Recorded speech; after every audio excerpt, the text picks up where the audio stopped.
Good evening. Let's call our regular business meeting to order, and I will ask the treasurer to call the roll. President Baker, Present. Ms. Adair, Present. Mr. Brown, Here. Vice President Cole, Here. Ms. Gibbs, Mr. Ragland, Here. Ms. Reyes. Here. You have a quorum.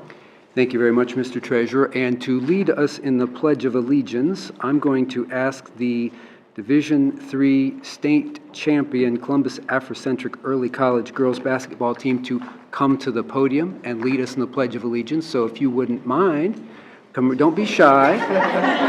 Don't be shy. State champs are not shy. Give them a round of applause while they're coming up.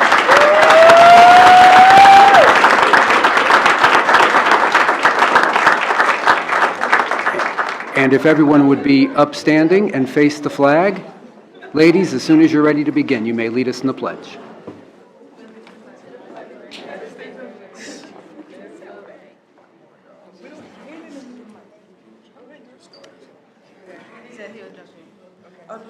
Go ahead, Donnie. No. Because we kidding. Ready? All right, we all say it at the same time. Ready? 1, 2, 3. I pledge allegiance to the flag of the United States of America and to the republic for which it stands, one nation, under God, indivisible, with liberty and justice for all. Thank you.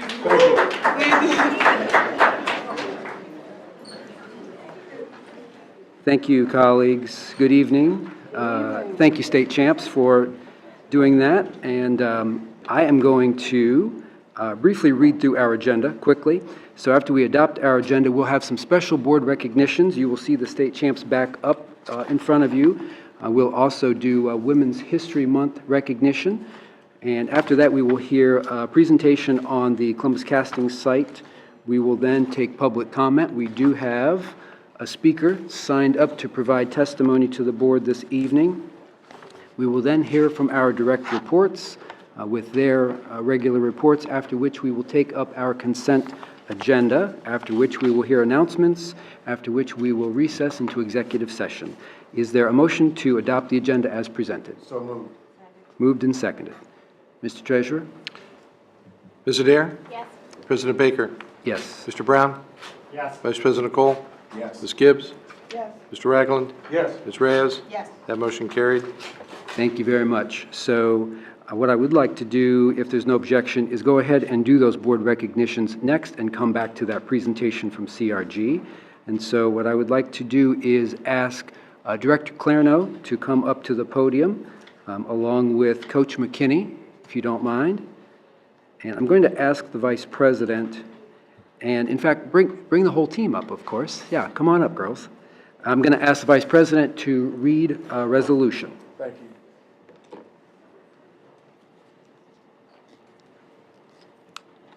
It is my absolute honor to offer this resolution, Mr. President, to recognize the accomplishments of our 2018-19 Columbus Afrocentric Early College girls basketball team. Whereas the Columbus Afrocentric Early College girls basketball team, the team, has a cumulative GPA of 3 and 28 tenths, that's 3.28, illustrating their academic talents off the court.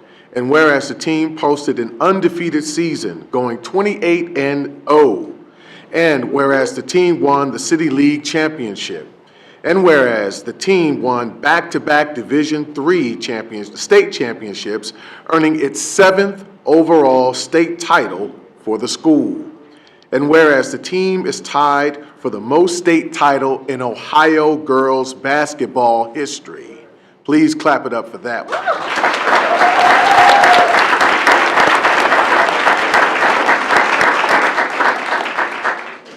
And whereas the team is ranked 3rd in the nation, and whereas Coach Will McKinney is a finalist for the National Naismith Coaches Award, and whereas Jordan Horston has been named at a McDonald's All-American and a finalist for the National Naismith Players Award.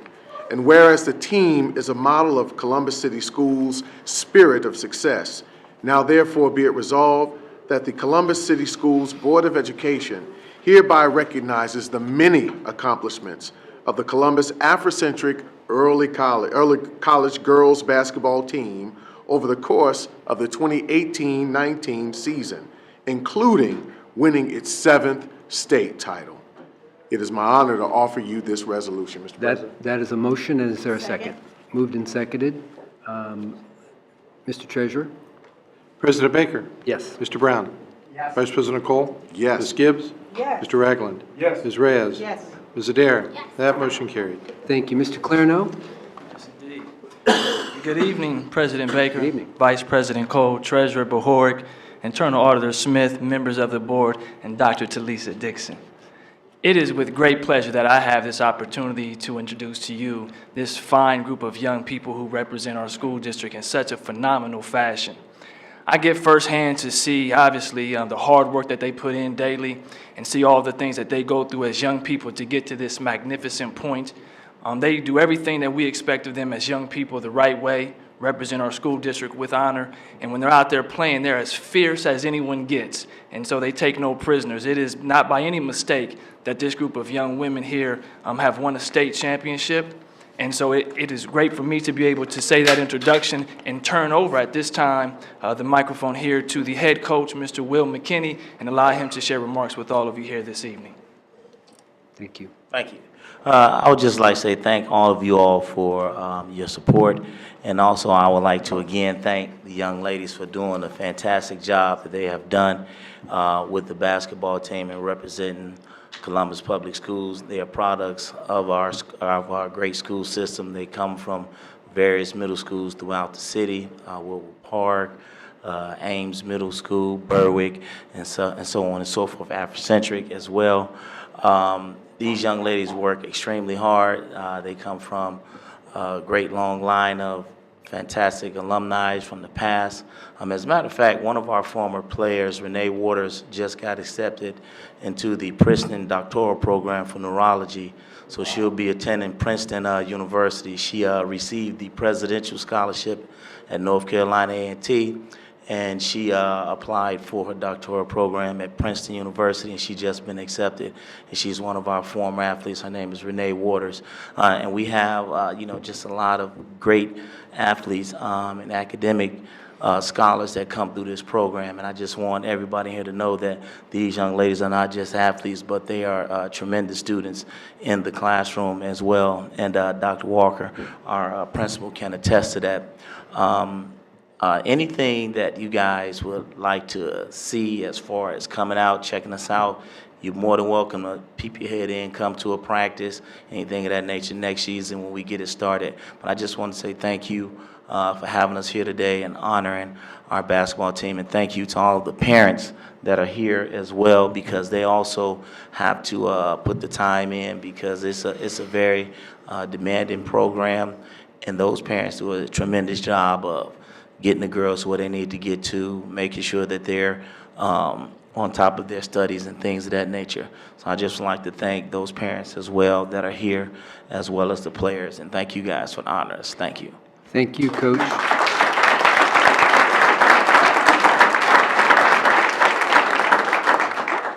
Are there any parents or guardians or others who are support for these girls? Please stand up so we can recognize you officially.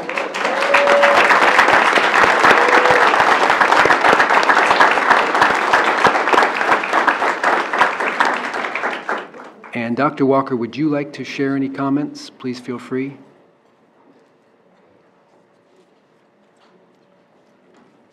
Thank you. Thank you. We like brief speakers.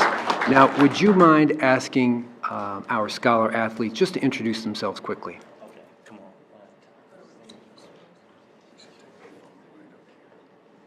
Hi, my name is Jordan Horston. I just want to say thank you for honoring us. Thank you. I'm Niam Thornton. I'm Alexia Smith. Now, they're not shy on the court. I'm Sakima Walker. Hi, I'm Aaliyah Johnson. Hi, my name is Nani. I'm Sharjay Brock.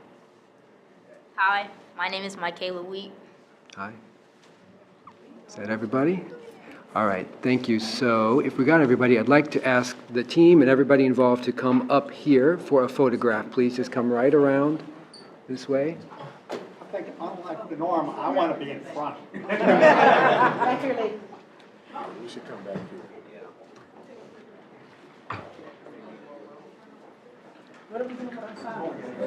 Yeah, there's too many of them for us to.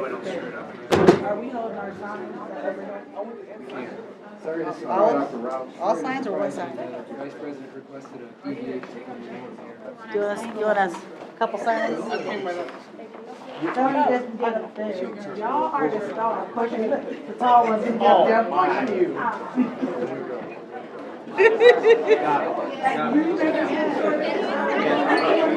Coach, yes, you stand in the middle.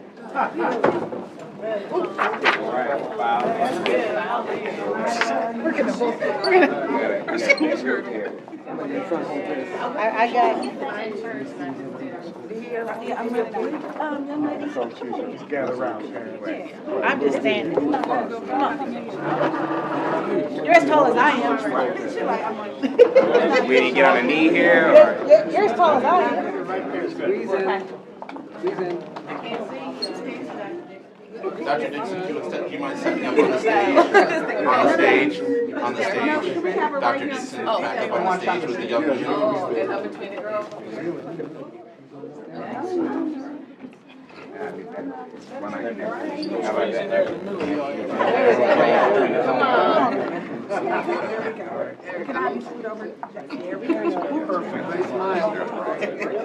All the tall people in front?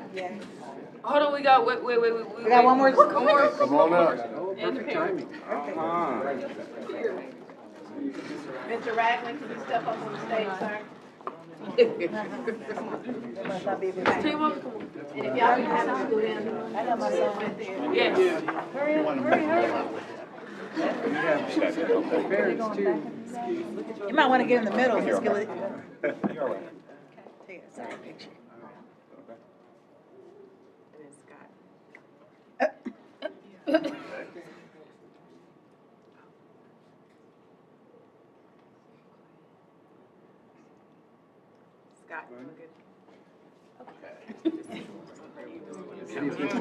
This will be on the website. Okay, here we go. I'm gonna do one more. 1, 2, 3. And hold it after him, I gotta give him. All right. Smile. Perfect, thank you. Thank you all.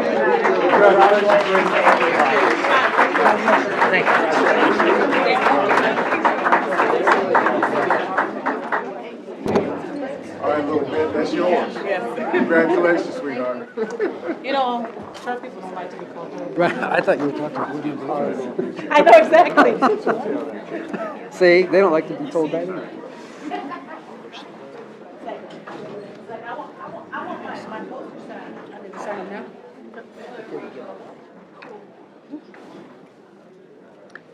Thank you very much. Thank you all for taking the time to be here. I know you're busy.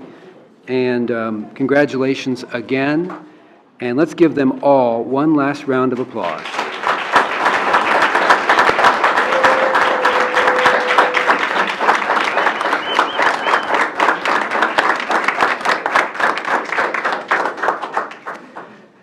And as I always say to honorees, we're so glad you are here, but we don't want to keep you here. So feel free if you all would like to go on home. You probably have homework to do. So thank you for being here. You know what? Don't vote for me for president next year.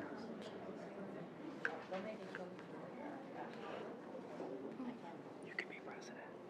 Thank you very much. Let's move on to our next resolution. I'm going to ask Board Member Adair to offer a resolution. And April Knight, are you with us? Would you please approach the podium? So Principal Knight from Avondale Elementary is going to come up and she's going to be recognized. I'm going to ask Board Member Adair to go ahead and offer the resolution. Thank you, President Baker. I am very honored to offer this resolution to recognize April Knight on her election as the National Association of Elementary School Principals Zone 3 Director. April Knight serves as principal at Avondale Elementary School and has recently been elected to serve as the National Association of Elementary School Principals Zone 3 Director from August 1st, 2019 to July 31st, 2022. Zone 3 includes all of Ohio, West Virginia, Virginia, Maryland, and the District of Columbia. It is an organizational body representing nearly 20,000 members of the nation's elementary and middle level principals and assistant principals, advocating for the support principals need to be successful 21st century leaders to achieve the highest results for children, families, and communities. And the mission of this organization is closely aligned to our mission here at the Columbus City Schools and its spirit of success. I am honored, and now therefore be it resolved, that the Columbus City School Board of Education hereby recognizes April Knight for demonstrating our spirit of success by taking her leadership to the national level as the Zone 3 Director of the National Association of Elementary School Principals. Thank you.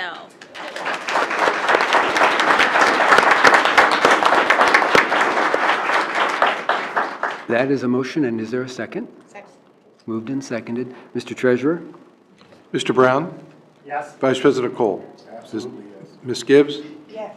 Mr. Ragland? Yes. Ms. Reyes? Yes. Ms. Adair? Yes. President Baker? Yes. Motion carried. Principal, would you like to offer any comments? Thank you very much. I appreciate greatly the opportunity to be here in front of you.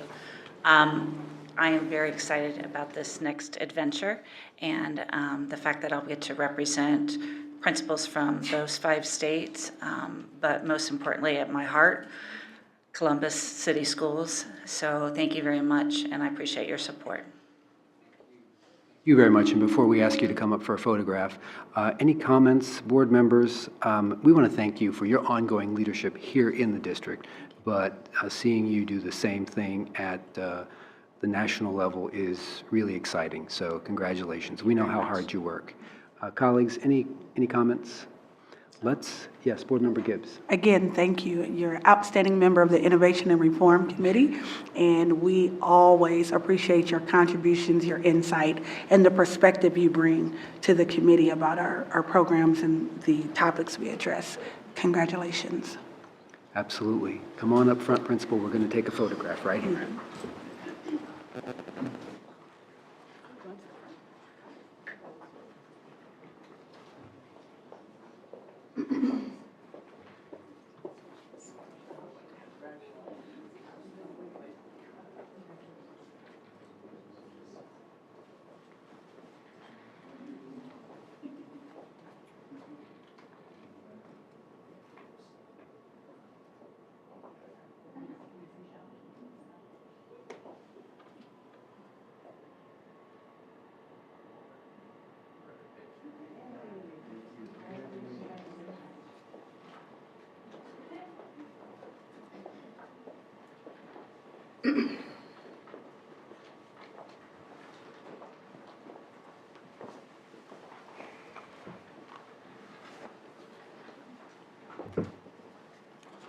Thank you again, Principal Knight. Thank you and congratulations.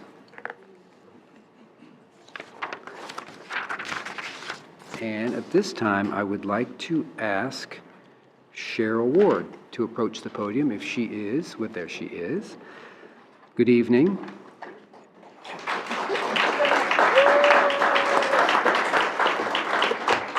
And that's not her whole fan club. That's just the Columbus chapter. So actually, any school social workers in attendance, stand up, because we want to recognize all of you.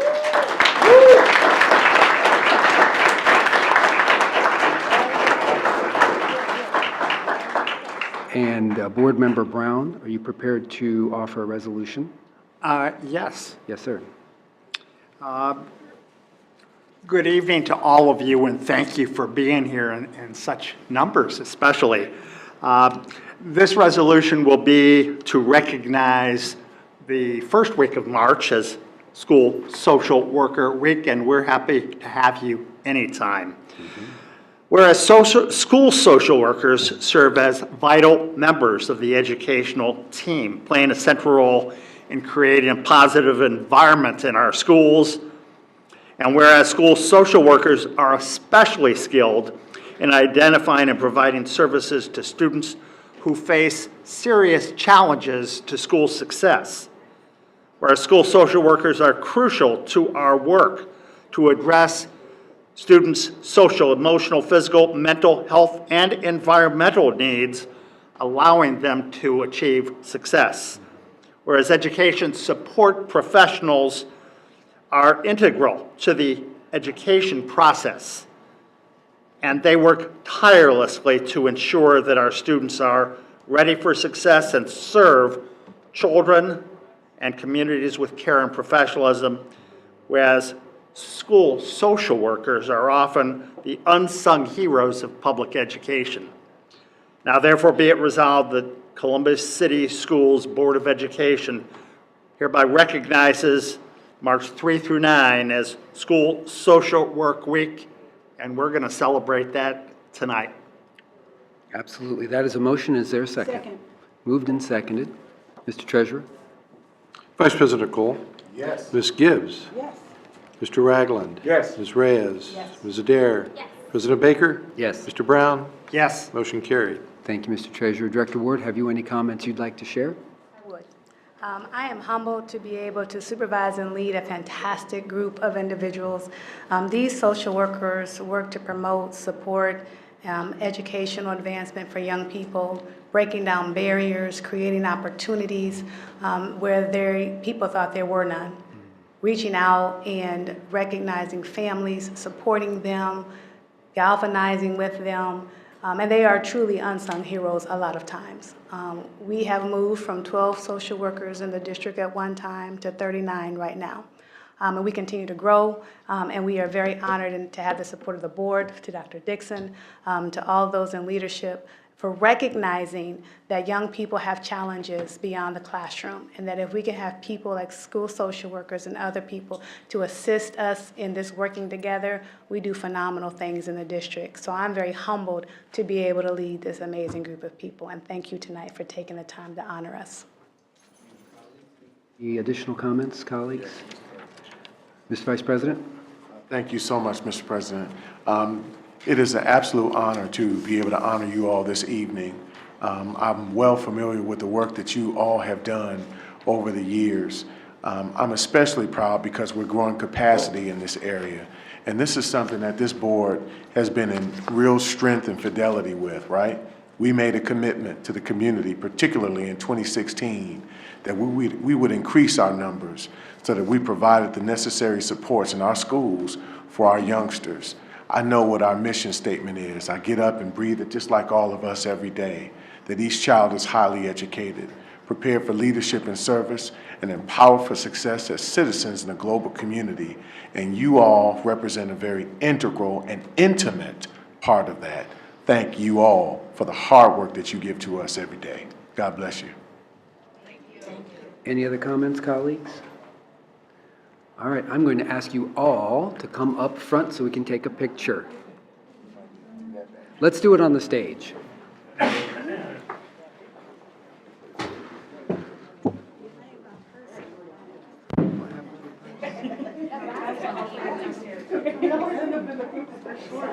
was like, well, they're as short as we are. Yeah.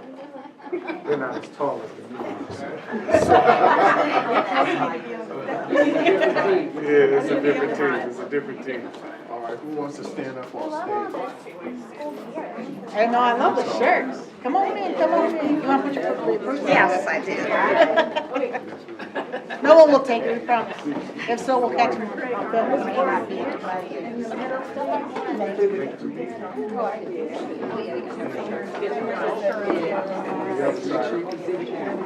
can stand work. You can work.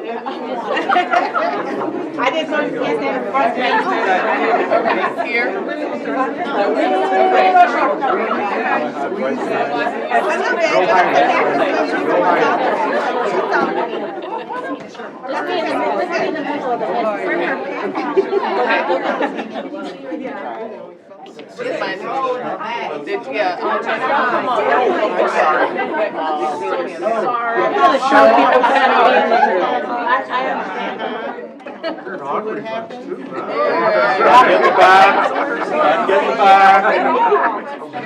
Uh-oh, she's a fluff.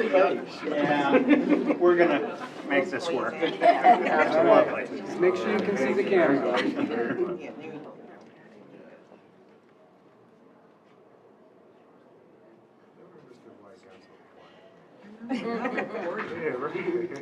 Say cheese. Everybody's holding their breath.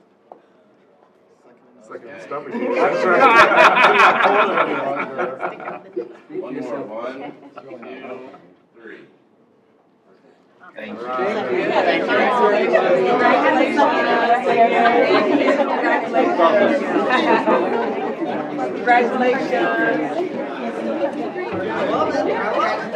No, we don't want to. Okay. No, there's more than one. I'm just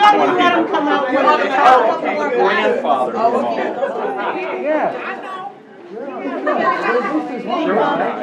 No. Joel, Toby,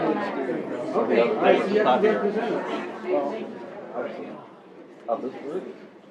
Oh, actually, I've been here for 20 years. So when I started, there was only 9. Wow. Oh, wow. There he is. Hey, somebody's got to do it. Now, as they leave, let's give them another round of applause.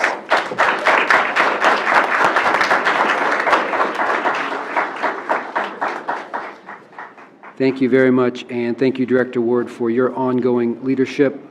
We appreciate it very much.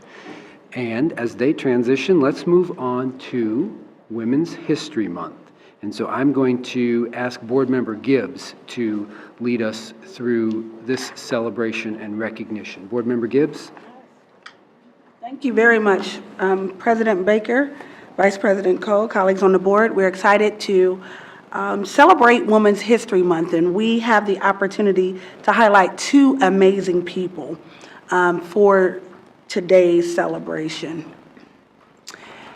I cannot tell you how excited I am, how I have waited all 12 years to be able to introduce to you the incredible, the accomplished, the trailblazing, the Honorable Jeanette Bradley. Applause.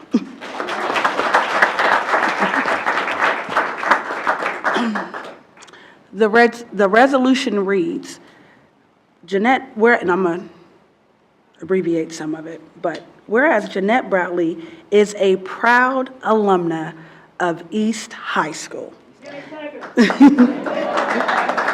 And whereas Jeanette Bradley was elected Lieutenant Governor of the state of Ohio in 2002, becoming the first African-American woman elected to that position in Ohio as well as across the nation. And whereas Lieutenant Governor Jeanette Bradley was later appointed Ohio's 45th Treasurer of the state by Governor Bob Taft, where under her leadership, the Ohio Treasury received the prestigious National Pinnacle Award, as well as 2 awards for its community education efforts. And Lieutenant Governor Jeanette Bradley also served in Columbus City Council. And prior to her elected service, she served as CEO of Columbus Metropolitan Housing Authority, the first African-American woman, the first African-American and first woman to hold the CEO position. And Lieutenant Governor Jeanette Bradley has been recognized by numerous organizations for her leadership and community service, including induction into the Columbus City School Hall of Fame for exemplifying the Columbus City School spirit of success. Now, therefore, be it resolved that the Columbus City Schools Board of Education, in honor of Women's History Month, hereby recognize distinguished alumna Lieutenant Governor Jeanette Bradley for her contributions to advancing the opportunities to women throughout Ohio, in the greater Columbus community, the nation as a whole. Second. Thank you. And as the treasurer prepares to call the roll, I will ask... No. Just call the roll. Actually, let's just call the roll. Ms. Gibbs has a plan. Mr. Treasurer? Ms. Gibbs? Yes. Mr. Ragland? Yes. Ms. Reyes? Yes. Ms. Adair? Yes. President Baker? Mr. Brown? Yes. Vice President Cole? Yes. That Ms. motion Gibbs. carried. Yes, thank you. While I could bring greetings, we thought it better to hear from a student from her alma mater about what this means as a student at East High School. So would the Tanaya Stubbs, 12th grader at Columbus East High School, please come to the podium?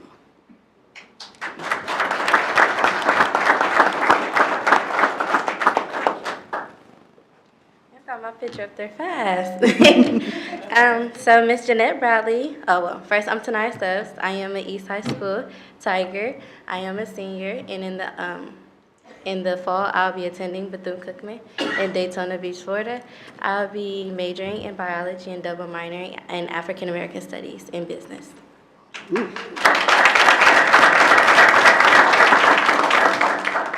So Miss Jeanette Bradley was born and raised in Columbus, Ohio. After graduating from the East High School in 1970, she attended Wittenberg University in Springfield, Ohio, and earned a degree in psychology. After Bradley took a job with the Columbus Metropolitan Housing Authority, she was promoted head of the authority at just 28 years old. After moving to Washington in 1986, she returned back to Columbus, Ohio in 1989. And worked as a senior executive for Huntington National Bank. Bradley entered the 1991 Columbus City Council race as a Republican candidate. She won, becoming the first African-American woman to serve on the council, and then re-elected in 1995 and 1999. During her tenure, she was chair of City Council Recreation and Parks and Public Utilities Committee. Bradley has been deemed a name to watch in the Republican Party circles and possibly a future contender for the White House opponent. As one of only 2 U.S. Black serving as a second in command in their state, Bradley told 2 Cincinnati writers that the position doesn't intimidate me. If it serves as an incentive for other women and people of color to become involved in government and public parties, I'm happy to open that door. Through her career, Ms. Bradley has enjoyed several firsts, but still dismisses her achievements as unimportant in the end. Ms. Bradley stated that maybe the goal is one day we won't have to identify people as the first or the only. Hopefully, because of me, it'll be a little easier for them. Learning about Ms. Bradley through these couple weeks, she has taught me a lot. Although I have had the push to do more and do better as a Black female in this generation, it has been hard to just have a push because of what I'm surrounded by.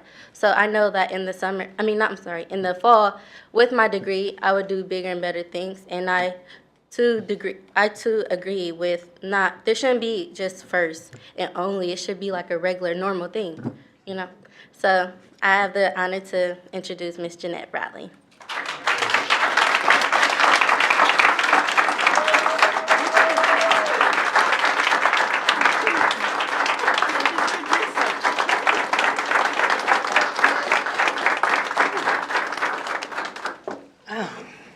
It brought tears to my eyes.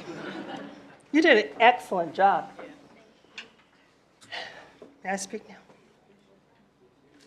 now?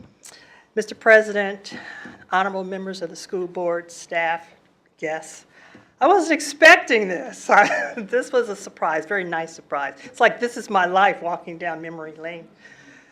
But if this young woman is an indication of what's going to follow me, I am so proud of this East High Tiger. Thank you, sister.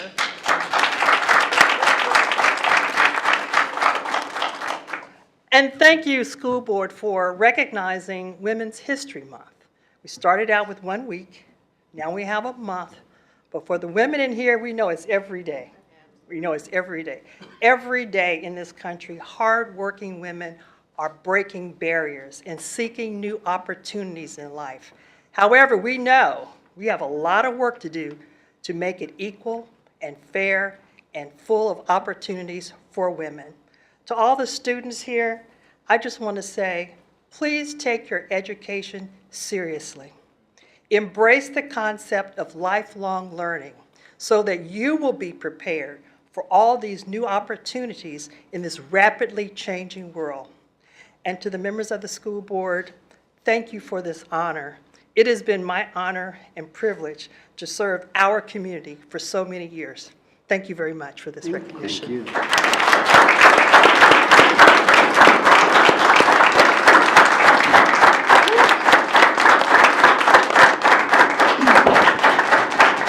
I'd like to ask Ms. Stubbs and Ms. Martha Howe. Oh, yes, thank you so much for making it happen. Please come forward for the photo.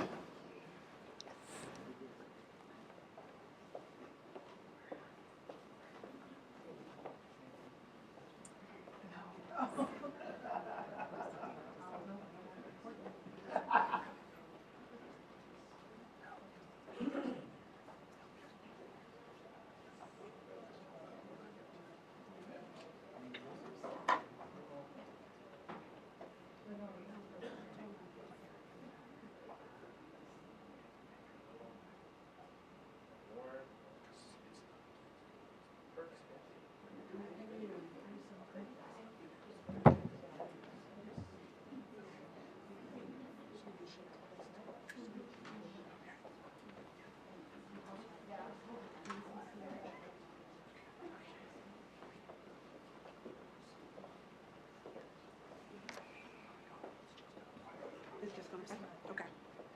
What'd you say? Oh! Right. Where's my award?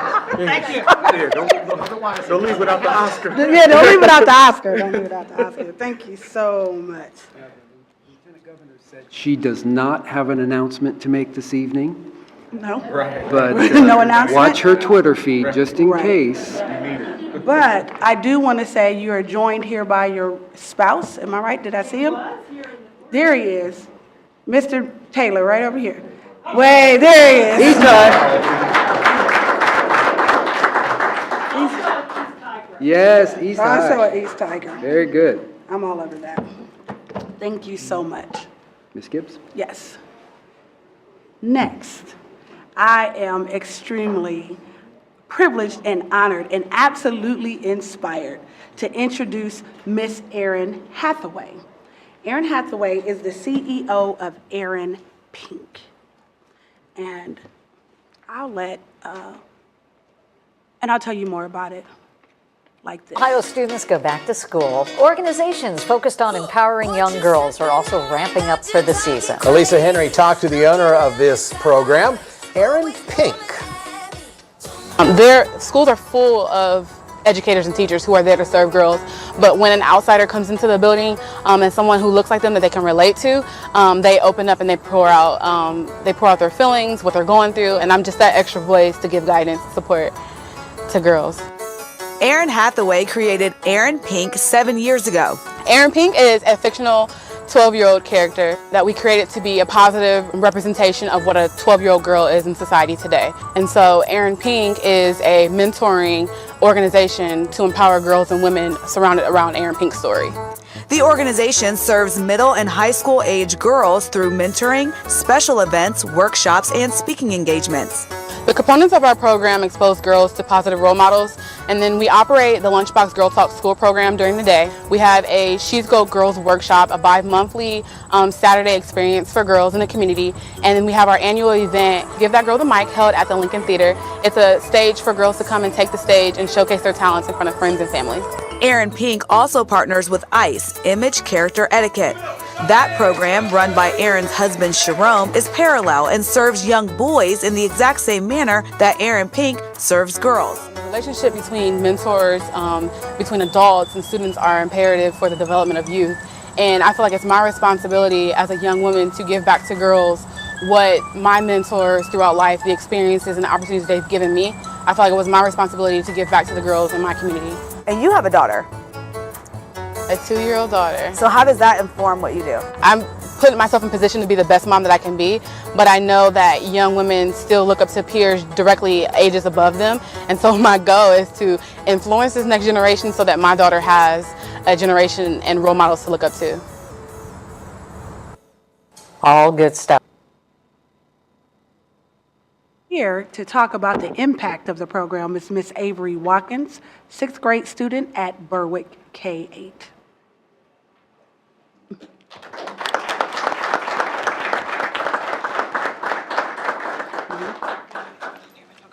Avery. Then I'm gonna call you up. Avery.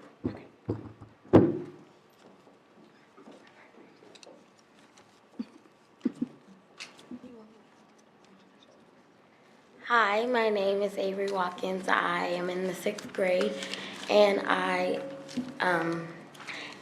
go to Berwick Elementary School. Okay, so the Aaron Pink workshops have taught me that I can do anything that I put my mind to, and anything is possible. I've also learned to keep an open mind to more things and to trying new things, even if I am scared. Last, it has boosted my self-confidence and helped me to realize that I am enough and I don't have to improve for anyone but myself. And I have a rap that I created when I was in 3rd grade, and I'm going to be performing it for you guys today. Okay. Take out bars.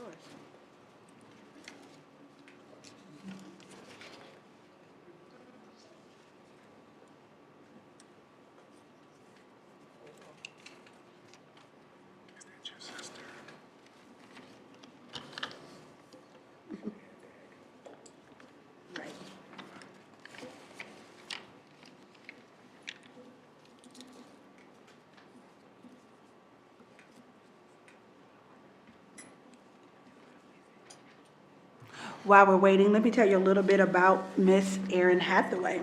She is a mother, a wife. I be trying to not say nothing with. Sorry about that. Okay. No, yeah. Okay, sorry.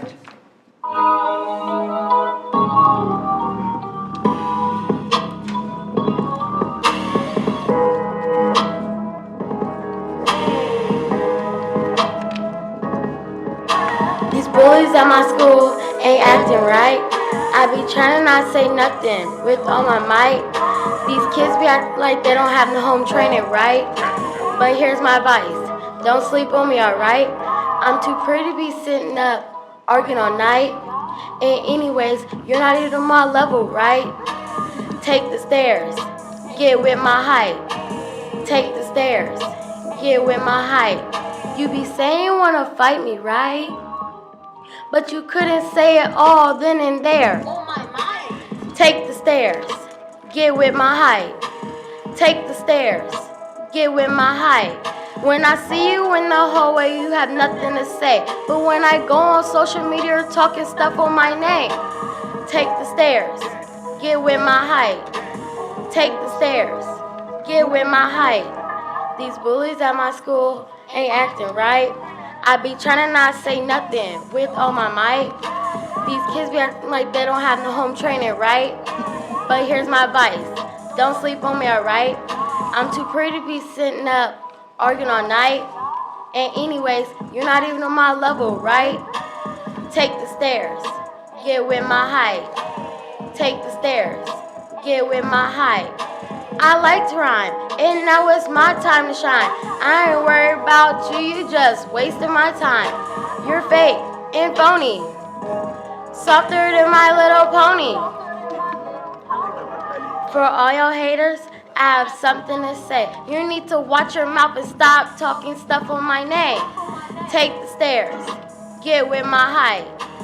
Take the stairs, get with my height. These bullies at my school ain't acting right. I be trying to not say nothing with all my might. These kids be acting like they don't have home training, right? But here's my advice. Don't sleep on me, alright? I'm too pretty to be sitting up arguing all night. And anyways, you're not even on my level, right? Take the stairs, get with my height.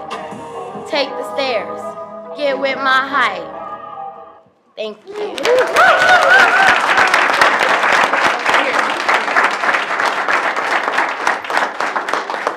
Ladies and gentlemen, Miss Erin Hathaway. Thank you. Good evening, President Baker, Vice President Cole, Treasurer Baharuk, and the members of the board. I am honored to be here. Thank you, Ms. Gibbs, for inviting me. that was a surprise to me to showcase my work in that manner, and I feel like it showed it all. So I'm just honored and privileged. We are proud partners of Columbus City Schools. We mentor at Columbus City Prep School for Girls.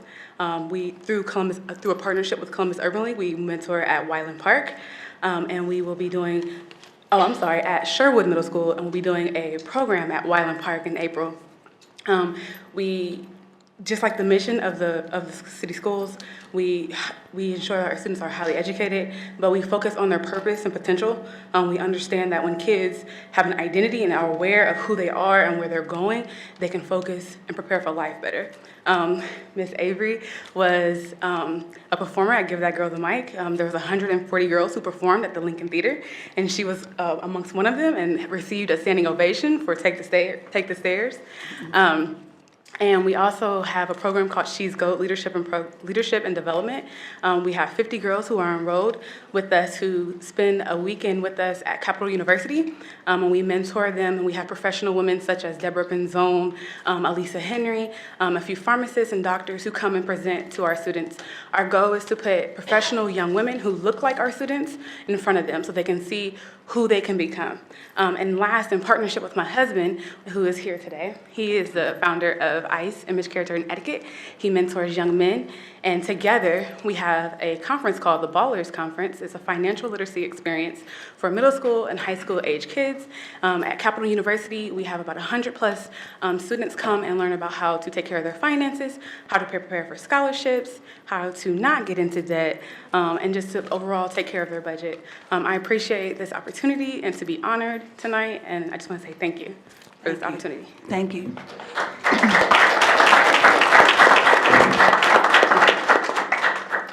Yes. Is Miss Erin Pink here? She's here.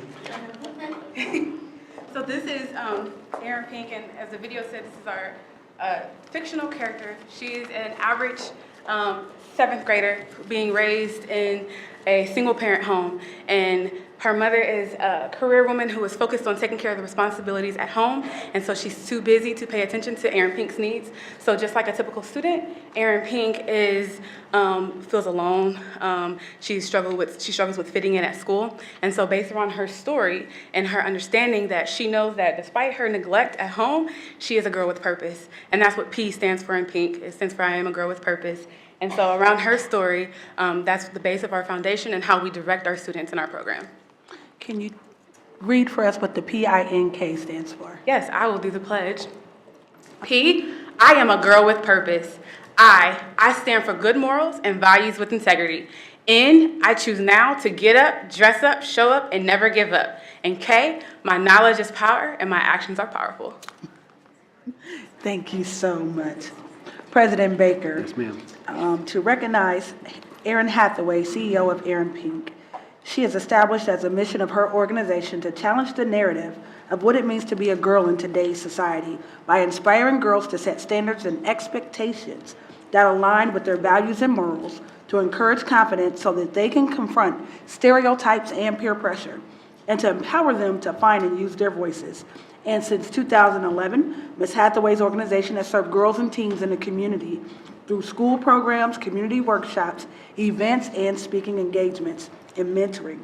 And she has created workshops and events focused around the importance of excelling academically, self-branding, healthy lifestyles and hygiene, peer pressure, intercepting mixed media messages, and simply embracing the enjoyment of girlhood.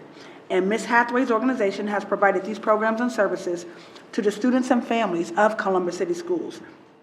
She works to ensure that our students are ready for success. Now, therefore, be it resolved that the Columbus City Schools Board of Education, in honor of Women's History Month, hereby recognizes and offers its sincerest appreciation to Erin Hathaway for her contributions to the students of Columbus City Schools and its spirit of success. That is a motion, and is there a second? Second. Moved and seconded. Mr. Treasurer? Mr. Ragland? Yes. Ms. Reyes? Yes. Ms. Adair? Yes. President Baker? Yes. Mr. Brown? Yes. Vice President Cole? Yes. Ms. Gibbs? Yes. Motion carried. Thank you. Thank you very much. Would you mind approaching so we can take a photograph? And please bring Erin Pink up with you.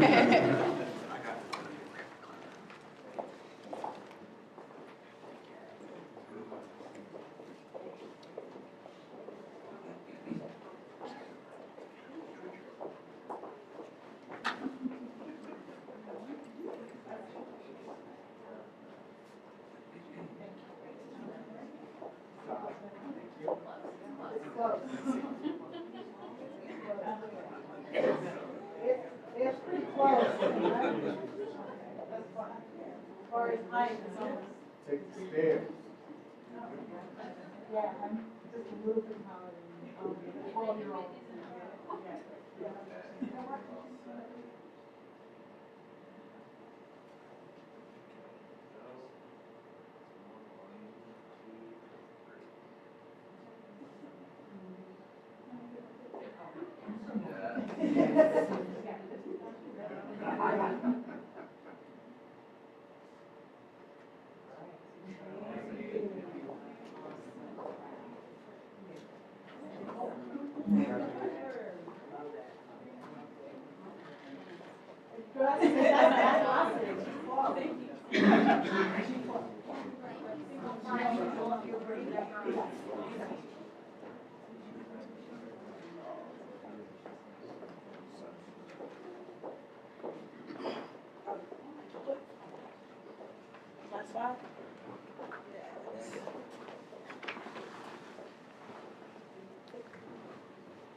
I'm sorry, yes, ma'am. No, Ms. Gibbs, any final comments? No, I just wanted to thank both Aaron Pink and the Honorable Jeanette Bradley for all of your contributions to the city, to our community, and to our district. Thank you very much, Board Member Gibbs. Any comments from any of my colleagues on Women's History Month? Thank you very much. Well, yes. Go girls. Yes, Ms. Vice President. It's a tremendous honor for me to acknowledge our girls and our young women throughout Columbus City Schools. I'm the proud father of 2 daughters, one of whom is a student here. And I always call she and her friends my daughters. I do. I call my students in another district, who are my girls in my class, my daughters.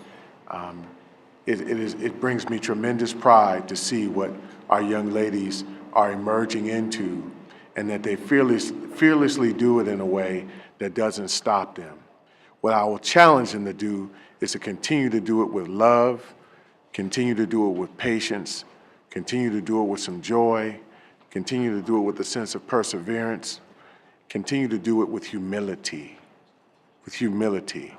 It's one thing to beat our chest for our accomplishments, but it's another to walk with our heads high but humble as the dust. So I challenge you to do those things. I'm praiseful and prayerful for you and for your work, and you have my full support moving forward. I'm just so very proud of what you're doing, young ladies, and what these organizations are doing. Thank you. And you have brochures at your places. Any other comments, colleagues? Thank you. Thank you all very much. And then let's move on to a presentation on from CRG, and I'm going to actually turn it over to the treasurer to help guide us through this presentation. Mr. Treasurer, the floor is yours. Thank you, President Baker. This evening, we have Mr. Dave Robinson and Mr. Nate Green to do the presentation on a proposed development at the Columbus casting site. We've been in discussions with their team. Dr. Roush and I have been. And at this point, we're at the presentation phase. They're going to talk to you about what they have in mind for the site. And there may be perhaps a little bit of an ask to the board embedded here in their presentation. So at this time, I'd like to turn it over to Mr. Robinson and Mr. Green for their presentation. Thank you, Stan. My name is Nate Green with the Montrose Group. President Baker and members of the school board, thanks for having us here this evening to talk about CRG. This is Dave Robinson. We represent CRG and Clayco. They're the group that's looking to acquire the Columbus casting site and develop that site. So with us from the Clayco CRG team, they're all sitting in the back, and a couple of them I'm going to get up here and they're going to talk. But we have Sandra Marks, who is a senior VP and executive with Clayco. Dan Lester is the Director of Field Diversity, Inclusion, and Culture at Clayco. We have Hannah Keim, who's the Director of Development with Clayco CRG, and Scott Kaplan is an Executive Vice President and partner with CRG. I just elevated him. He's a Senior Vice President. Nice. With I gave him an increased job title. I do that all the time. So what we as Stan talked about, CRG is looking at the Columbus casting site and develop this site. So we're going to talk just briefly about what Clayco and CRG is. We're going to talk about the site, and then we're going to talk about the tax abatement and our ask of the school district as we need your support and your partnership to be able to do that. So Clayco itself, it's a large company. Clayco is a large construction company with CRG, its real estate arm. It's a $2 billion entity. CRG, the real estate arm, is a $600 million entity. They have 200 employees, or 2,000 employees across the country. They've been around for 35 years. They are very much into LEED projects, which are environmentally sustainable projects and environmentally sustainable buildings. And as we'll talk about, they have a fully integrated facility delivery team, and they will also talk about their diversity, inclusion, and those kind of things, which Dan will discuss. These are the Clayco companies. I'm not going to talk about all of them because, out of respect of your time, the one though that we're really here to discuss with you is the one that's on the left there. It's CRG, which is Clayco Realty Group. Clayco is a full-service development arm CRG is a full-service real estate development arm within Clayco, and so that is the company that's kind of leading the way with this Columbus casting site, and will lead the way to develop that site. Clayco and CRG, these are the companies that they work with around the country. You can see the brands, the names. We all know them. We all use them every day. They're known brands. Their experience in this industrial space in the office product space is wide-reaching. The companies that are represented here, they're either tenants in buildings that they own and they lease to these companies, or they are companies that they've done construction for. So the point here is to say Clayco is a big company. It has a lot of relationships with a lot of companies around the nation. Is going to bring that experience to the Columbus casting site. The Clayco and CRG is already in the region. You see some of the projects that they're working on there. Amazon is one of their, they built one of the big Amazon facilities, 850,000 square feet. They're in the process. Kohl's is going to announce a project out in Etna Township that's a 1.2 million square feet building. They did the Caterpillar facility, which is over near the Dayton area, 1.5 million. And then North Point Development, which is down at Rickenbacker. They built 2 million square feet of buildings there. And those are just some of the buildings that they have. They've also built some other buildings at Groveport. So they're not new to the region. They're not new to the area. They've done a lot of construction here and a lot of things in the space. So they're not new to the region, and they've had experience with being here. The project we're going to talk about, 2211 Parsons Avenue.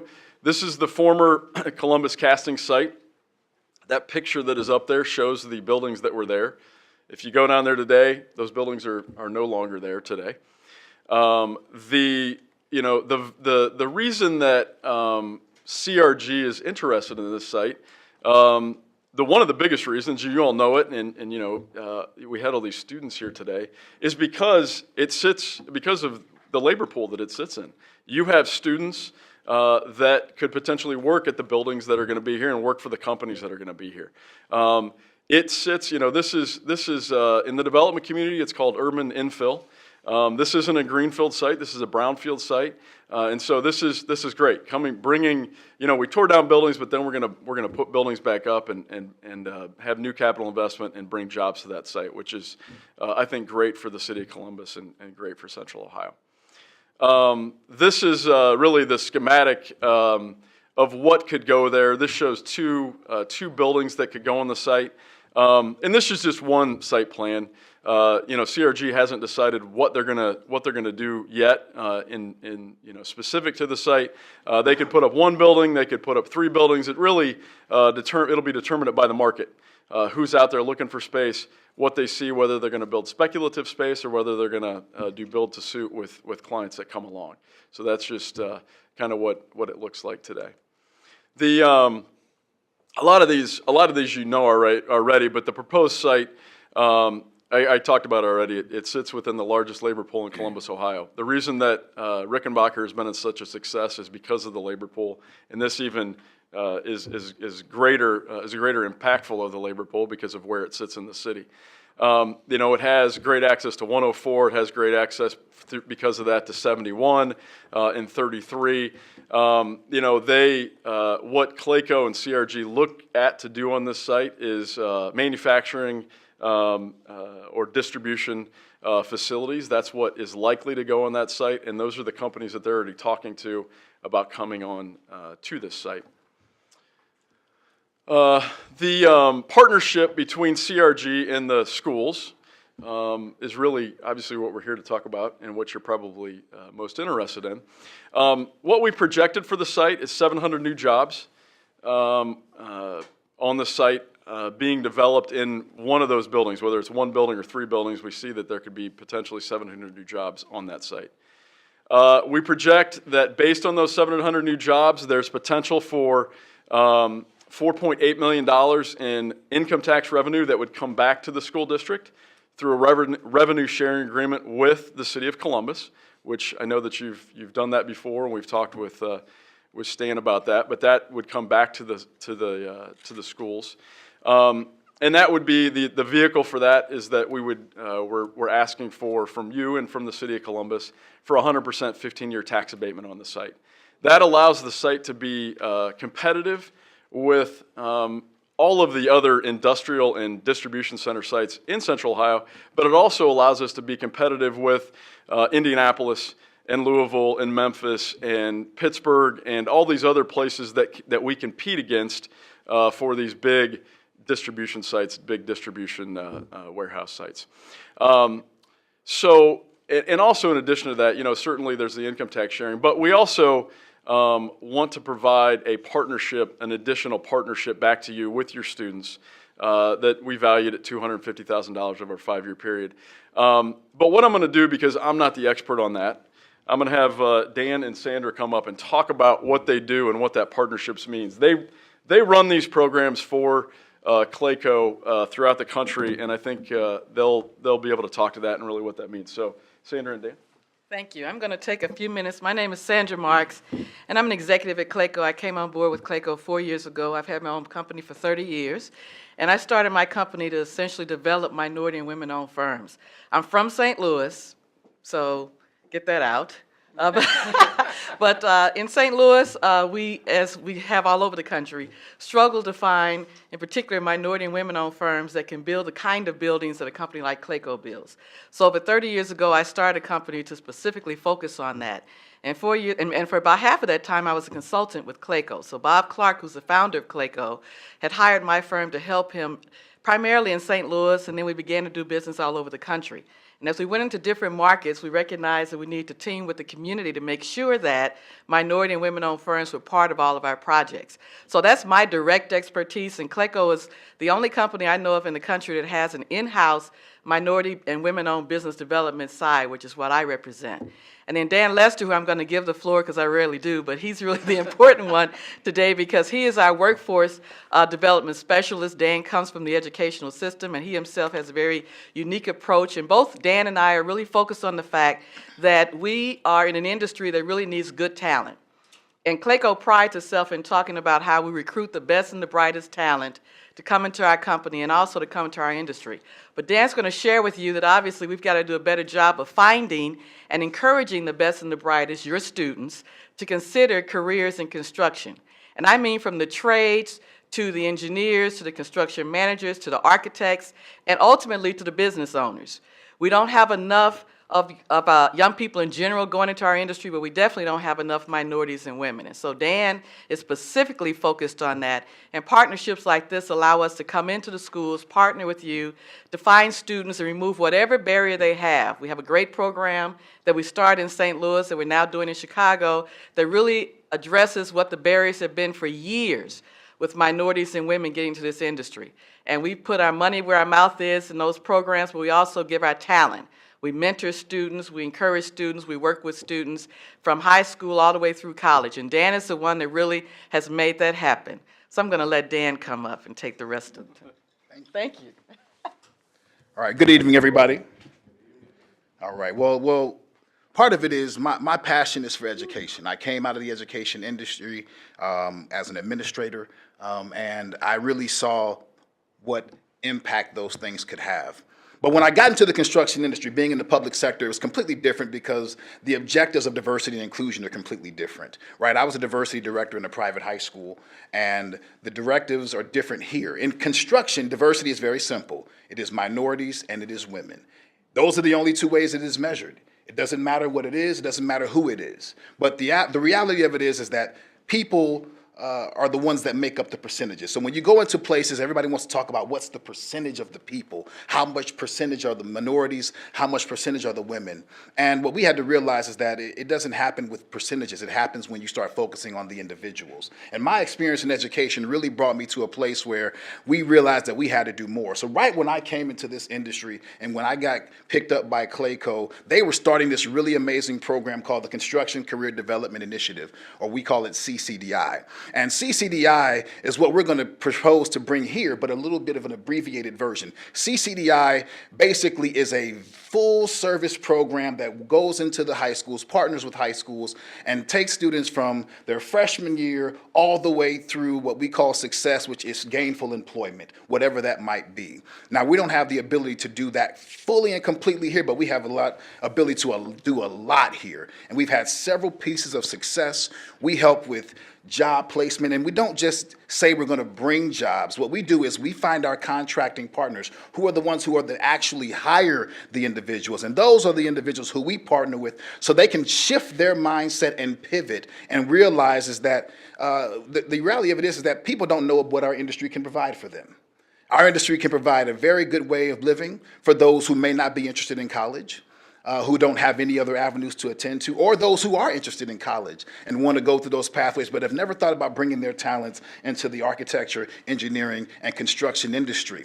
We're going to bring career fairs here, again, where we partner you with individuals who are willing to hire those students. We're going to bring classroom presentations monthly where you get exposed to all different types of industries, where the students will get exposed to all different types of programs, all different types of technology that we're using, get excited and stimulated about everything that's going on in our industry. And again, the reality of it is that we've done these programs in other school districts across the country, and we find is that when students learn more about this industry, they want to be a part of this industry. We just did a fair for a school district not too long ago, and those students increased their likelihood of coming into our industry by 40%. So giving them an avenue, a pathway, removing any barriers that may exist there is another piece. Exposing them to job site field trips on a periodic basis, shadowing opportunities to come and shadow and see exactly what it looks like. Mentoring opportunities. We want to provide transportation scholarships.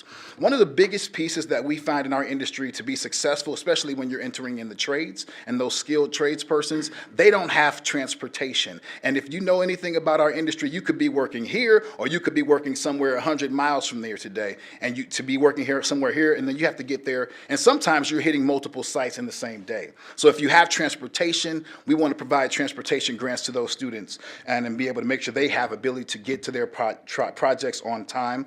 We want to provide college scholarships. We don't just talk about it, we do it, and we've done this again. We want to provide college scholarships to your students who are wanting to kind of pursue careers in the STEM-related fields that will, again, matriculate into our industry. We want to be able to leave some sort of lasting impression, and we want to provide laptops for students who, in this school district. And those dollar amounts are there on your screen. So you're seeing everything that we're going to propose for you, but it's more than that. Where you see those zeros, those are things that we're giving to you free of charge, not costing anything to the industry, but those which you can see is the value amount of those things. These are things that you get that we do in no other places where we partner with the schools, but it's important that we have the partnership of the school because that's how we reach the students. That's how we locate the students who might be interested. That's how we stimulate them. Our partnership is going to require the support of this board and the support of this district to be able to invigorate a group of students who may not have ever known what opportunities they could go into. And what you're seeing right now, we just read about an article where there's a bill going before Congress to allow individuals from outside of our country to come into our country to be able to fill in the labor that we have. Currently, for every 5 people that leave our industry, only 2 are coming in. And these jobs, prime example, there was a student who started working with us 4 years ago. He was homeless. Him and his mom were couch surfing. He came into our industry, started working for Clayco. He has now been in our industry for 4 years. Last year, in 2018, his 3rd year in the industry, he pulled off $92,000 for his salary. $92,000. He's 23 years old. He got his mom a house. He bought himself a house. He's bought and paid for his car, and he is 23 years old. Those are the types of jobs that we have in our industry, and those are the types of jobs that people do not know about. And it's not just in the trades, but there's so much opportunity in the trades. And so we want to partner with this school district and see if we can really bring some of that information, bring some of that knowledge and that talent and the resources that we can bring to this school system. Thank you. Great, thank you. Dave Robinson with the Montrose Group. Appreciate the school board's attention to this matter.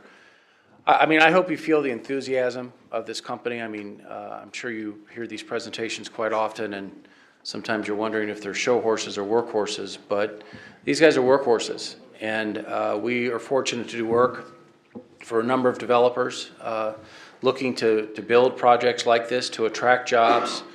And normally it's just the jobs that we have to promote. But we're fortunate that this group also literally has an organization that builds these public-private partnerships. We want to thank Stan and his team. You know, we've also formed this public-private partnership with your help, with your conversations with your construction education team, because we wanted to make sure that we came up with a partnership that worked. But this site is probably the largest industrial site that's in the city of Columbus and is really primed for development. Clayco, as I hope you saw, is a national company that has a lot of relationships and I think will have a strong track record to bring those jobs. Obviously, this is, you know, the incentives are a big piece of that for the company to have a competitive offering. But again, with the benefit of the Enterprise Zone program, the schools will actually share the income tax that's generated. So we're glad to answer any questions. We really appreciate the chance to provide a briefing on the project, whether it's questions now or questions you have over the next couple of weeks. But again, we're here to answer any of your questions, and we thank you. Thank you. Mr. Treasurer, anything you want to add to that presentation? What was the gentleman's name that did the training? Dan. Dan? Yeah. Why didn't you bring him up earlier? I spent all my time talking with Dave and Nate, and neither Dave nor Nate were as enthusiastic and inspiring as Dan was. So I think I learned more about that project tonight than I have in all the previous meetings. But we are at the stage of a presentation. We've got docs out for legal review. You know, we need to you know, incorporate the ask as well as the benefits to the district in the legal documents. We'll get that done as soon as we can. And as is our practice, typically we make a presentation to the board. I give you a couple of weeks to ask some additional questions, do one-on-one briefings if you like. And the plan would be to, assuming we get the docs done, given our schedule, would be to come back at the first meeting in April, if at all possible, for you to approve those documents and approve this project. Thank you, Mr. Treasurer. So colleagues, this is informational this evening. This is a presentation. No action is requested. Are there questions, though, at this point, keeping in mind that the treasurer will make himself available for individual briefings on the project subsequent to this evening? Mr. Vice President? I have three. The first is this site slated to be a logistics type of hub? Well, that is really up to the market. Logistics has been a growing market in Central Ohio. We actually have 83,000 logistics jobs. I think that the average salary is, well above the national average. It's been really a regional strength. But if you looked at that list of logos that CRG works with, it could be manufacturing.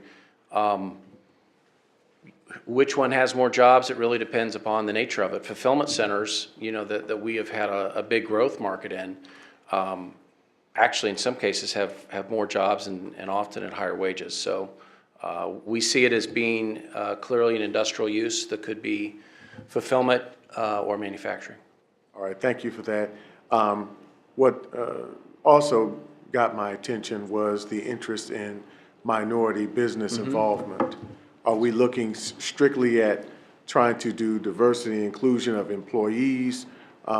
What type of work are you trying to do to grow capacity for minority businesses in this venture? Yeah, I encourage, if you go to our website, Clayco's website, and I'm sure the information's there, but we have a program called Clayco Connects. So essentially, it is about capacity building. We look at, in any market, the minority and women-owned firms and hold all kind of events at the beginning of a project to get people to come out and find out about the project, then to work with them to help build their capacity to be able to do that kind of work. First of all, find the ones that already have the capacity, but also working with those firms that don't. That's what my expertise is. I'm almost as excited as Dan, but this isn't my turn. But yeah, business development is what I do. So yeah, focusing on capacity building is called Clayco Connects. Success rate with that? Very well. I mean, we have several firms. Currently, we have 300 firms in Clayco Connects nationwide. A lot of it is fed by projects because obviously we want to train under contract. So I don't really believe in putting people through workshops and there's not actually projects. I've done a lot of workshops and done a lot of training. So our projects feed Clayco Connects. So again, in a market where we have a project, then we begin to implement those programs and have them have an opportunity to actually work on the project, have a contract either directly with Clayco if they can, or as a major subcontractor with a larger firm. I appreciate that. And my last question, Mr. Treasurer, is for you. In this 4.5, if I'm correct, it's $4.5 million over 5 years. What was the number the projected number for? Well, we would income project, tax? based upon the jobs that we think will locate there, that'll be $4.4 million in income tax generated for the schools. All right. What is the split with the city on that? 50-50. Okay, thank you. Thank you so much. And that's our 50. Yes. Yeah. Just so we don't, 4.5 is ours, so it's generating more than that. That's our portion. Any other questions, colleagues? Mr. Ragland? Sir, thank you. So you mentioned that the CCDI program would be abbreviated for Columbus. Why is that? The CCDI program requires a full-time staff person. So where we go in those markets that we're stationary in and we have an office. So St. Louis was where our Clayco started and Chicago is where our home office is currently. What you have seen right there is an abbreviation of that. This is exactly what CCDI is. It's just we're not here every day. However, those people are there. What we do is we train our subcontracting partners to be able to make sure they maintain that type of thing. We've done it all over. We did it here in Cleveland not too long ago with our Amazon distribution center. So we are doing these things. We know how to do it. We have an organized program, organized structure. We know how to raise money. We know how to get it done, and we get it done, and we take it from A to Z. So this is the only part of this, an abbreviation, is that I can't actually call this CCDI because I'm not actually going to be here every single day, but I will be back every month, me personally, to be able to give those presentations and do what I'd love to do best, which is mentor and train the next individuals who are going to be the shining stars of our country. That's what I do. Certainly. So I'm making sure I have this. You'd like the abatement to be 100% over 15 years? Is that correct? Yeah. Okay, thank you. And then you mentioned a $250,000 commitment, but that was over some time. Can you explain what that particular partnership would look like? Absolutely. Well, the slide you have in front of you illustrates the elements of that $253,000. That dollar amount is how we would quantify over 5 years the summer cash contributions that CRG would make on top of the income tax that we anticipate will be generated for the site. Certainly. And my last question, as a part of my one-on-one briefing, Mr. Behort, can we make sure that we have disaggregated data on minority and women-owned businesses, please? I would like that as distinct as possible with each subgroup that you are using as far as your partnerships with those around the country. I'd like that disaggregated, please. Absolutely. Thank you very much. Yeah. You're on the hook for that. Yes, sir. Yes, thank you. Thank you for coming out. I just have a couple questions for you. And the first one I may have missed, but when you say Columbus Castings, are we talking about Buckeye Steel? Yes. Okay. I know what Buckeye Steel is. Also, in the history of your sites, I'm on the page where you are detailing the Ohio projects. Mm-hmm. Are any of these projects over 15 years old?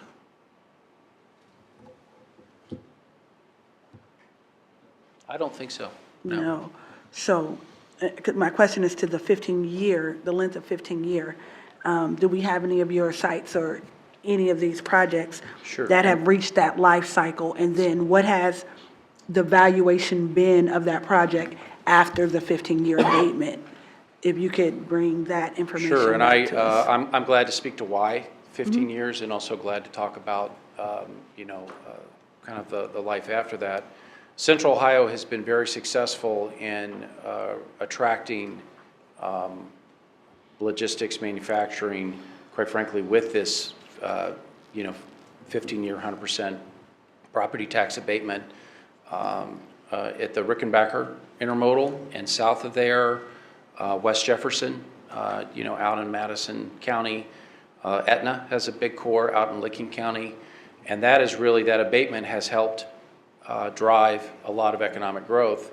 What we've tried to do, and again, the abatement is critical when it comes to the developer recruiting companies, because that's going to be a question that they're going to ask: what are the taxes that we have to pay? But what we try and do is find other ways that we can develop resources for the local governments that are impacted by this. This is in an enterprise zone under state law. It's an automatic split of the income tax for revenue over $1 million. So that is a relatively easy one. Sometimes we have to get a little bit more complicated in the way we come up with revenue for the schools and city or townships. And then also you have this public-private partnership on top of it. The reality is this is a site that was contaminated. There was a company that bought it and cleared it and cleaned it up. We could certainly get you the current taxable value of it now, but quite frankly, it's probably producing next to nothing from a tax standpoint, because it's not, it really just doesn't have any sort of productive use on it. We can also, again, get you some tax values, what we think it would be after, but, a little bit of that is obviously, some estimations kind of working in the future, but it's clearly going to be worth more than it is now. And it would be a substantial investment that would be put into the facility that would, really make it a productive use again, which is really, to me, really exciting for the community. Okay. Thank you for that answer. We worked with so many people in the past in efforts to make this the best city to live, work, and raise a family. But we've also seen where at the end of our abatement period, we've had some people try to leave, or something happens and it never comes back to full fruition of what it's going to be. So just hoping that after 15 years, we can continue to have a thriving business on that property. And the second piece is around the partnership. I appreciate some of these, and you say it's the CCDI model, but do you work with the local district to customize it to what would work in Columbus? And have you worked in Nashville, Tennessee at all? We haven't worked in Nashville because we haven't had a project that would call for that. But it's a great question. We actually had a conversation on the phone with somebody from the school district in the construction department and the CTE department to talk about what was really needed here. And the focus was, again, opportunities for those students, computers for those students, transportation was one of the biggest things that she mentioned that was really needed to be able to find transportation for those students when they graduate so they can get to work. I mean, if you can't get to work, you can't be successful. So we certainly customized it. It's not a one size fits all. It's whatever you need, whatever you want. And if this is not what you want, we'll find a way to make it what you want. I love hearing that. That's what I want. And just quickly, of the 700 new jobs projected on the site, Yes. what percentage of those are above minimum wage? They'd all be above All minimum of them. wage. Yeah. So you're saying these 700 jobs are not the, just regular 8 to 9 Yeah, jobs? they'd all be above minimum wage. The city of Columbus has a policy that they have to pay $15 an hour. Okay. So they would be $15 an hour or higher. All right. And that, even if it's, the logistics jobs are really moving in that. Amazon kind of took care of that when they came here and started advertising jobs for $17 an hour. So everyone else is chasing them. Okay. Thank you. To that point, Dr. Dixon, Dr. Stanford, can you bring us back information to us about which of our local or which college programs have logistics degrees? And as we're thinking about the pipeline to what you're doing, where students can learn from us, and then what 2-year and 4-year programs regionally or maybe nationally can prepare them to be the CEO. I like when people bring jobs. I also like when my students are the bosses. Absolutely. And when they can come in at the executive level as well. But we also I don't know much about that career and Yeah, sure, go where ahead. students would study after high school. I know you can go school to work and make great money, but for those students that want to go to school and study it, just if you could bring us back that info, Yeah, that would be so great. that's a very good point. So what we do is, that's part of what the classroom presentations are. We're not just trying to prepare them to come into the workforce immediately. We're preparing those students for whatever life situations might need to be. So that's why we want to partner with you all and see whatever those are, because that's what we do. We come in and make sure for our industry, we make sure they're ready to be in our industry, whether it's going to college. We have 9 students who are full scholarship right now in our program that are there. And we have others, we have about 7 students that are working in the daytime and going to school at night that we sponsor personally. So when we come in, and like I said, it's part of the partnership that we do. So we will certainly make sure that if it doesn't exist in your district, then we'll teach it to them for you. So we just want to make sure of that. Thank you. Any other questions, colleagues? Thank you very much, Mr. Treasurer. Just as a point of reference on property taxes, the property currently generates about $52,000 a year. After the projected development, with no inflation added to that, it would be about 10 times that amount, pretty close to almost $600,000 a year.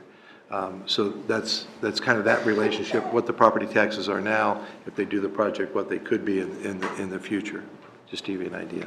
Thank you, Mr. Treasurer. All right. If there are no other questions, Madam Internal Auditor. I have some questions on the $253,000. Do you anticipate that that's going to be for 5 years? Correct. Is that going to be in the first 1 through 5 or the later years? Well, I think that's really planned for the first 1 through 5. And again, as was said earlier, this is the partnership that we'd propose, but we're open to working with you all on what you'd want it to be. But I think the initial plan was 1 through 5. Obviously, a lot of these positions are tied to the actual construction project. So this would be where we'd really have your students out learning, in essence, how this building is going to be, built and constructed. But we've tried to build a little bit longer term partnership, with general promotion of the industry and the trade. thing that you anticipate coming to the district in years 6 through 15? Well, again, this is the partnership year 1 through 5. I think we would see 6 through 15, hopefully a whole bunch of income tax, coming to the district. That's really, where you're going to get the largest share of revenue and the chance to split the income tax with the city. Okay, and my last question is, have you had a chance to talk to some of the organizations in this part of town? I'm thinking of the the Church and Community Development for All People, or the Southside Area Commission. There are a lot of active organizations on that side of town that are definitely interested in any type of activity that will be coming to the South Side. Yeah, I think we've not had a lot of discussions in the neighborhood as of yet, but we see, we're very, very focused on being a partner in that part of the community. And, again, the industrial heritage of this site, really, we're hopeful that it creates a lot of excitement, that it'd be a big job center close to home. Okay, thank you, President Baker. Mr. Treasurer, does that conclude your, Madam Superintendent? Yes, I can see. Thank you. Sure that we are mindful that we are an educational institution, and it is critical that our students not just get stuff, that they get experiences. So whatever you need to do to customize something that's going to work best for our kids, that's a non-negotiable, right? Yeah. So please, I don't want to abbreviate it anything.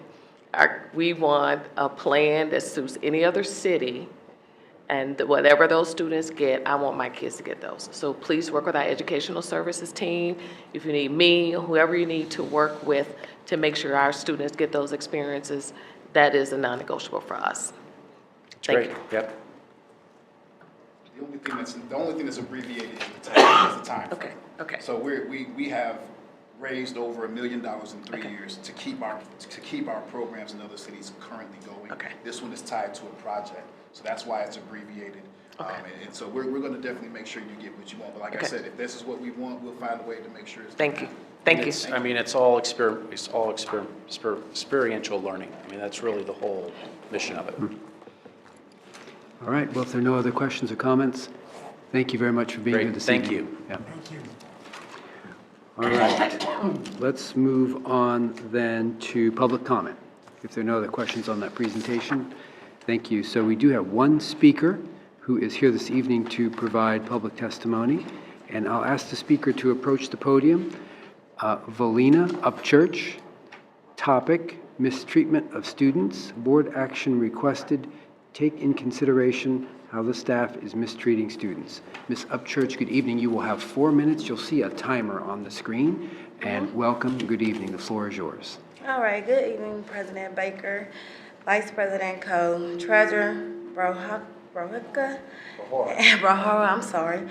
International author, editor Smith, member of the board, and superintendent, Dr. Talisa Dixon. Okay, I'm here today because I have concerns.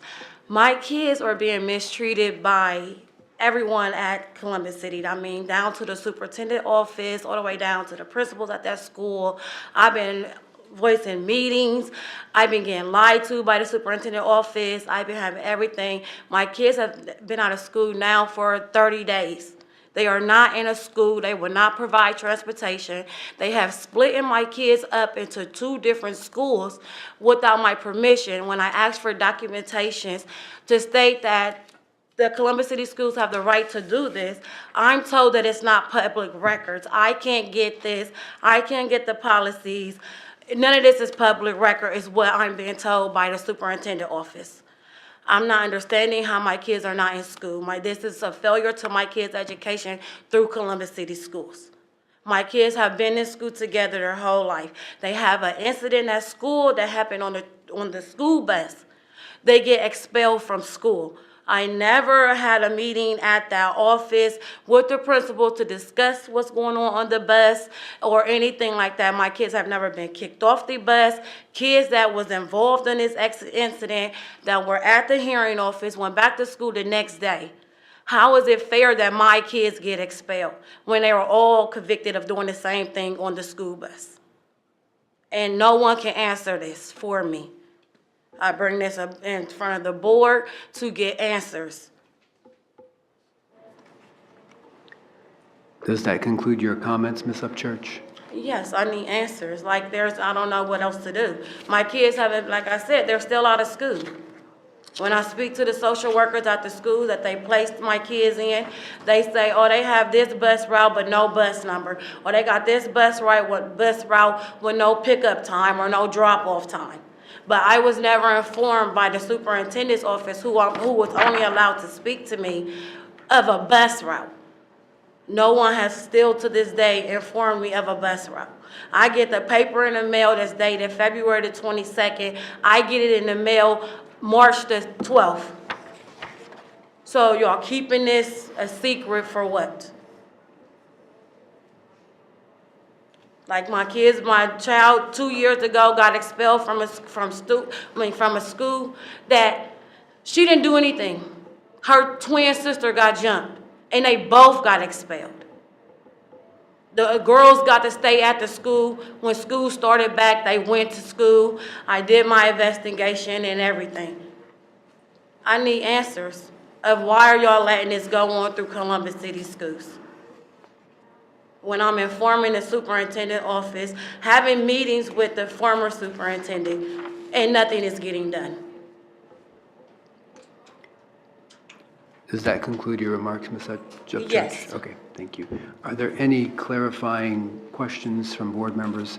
I'm going to ask the superintendent to perhaps have someone on staff continue to follow up with Ms. Upchurch Yes. while she's here this evening.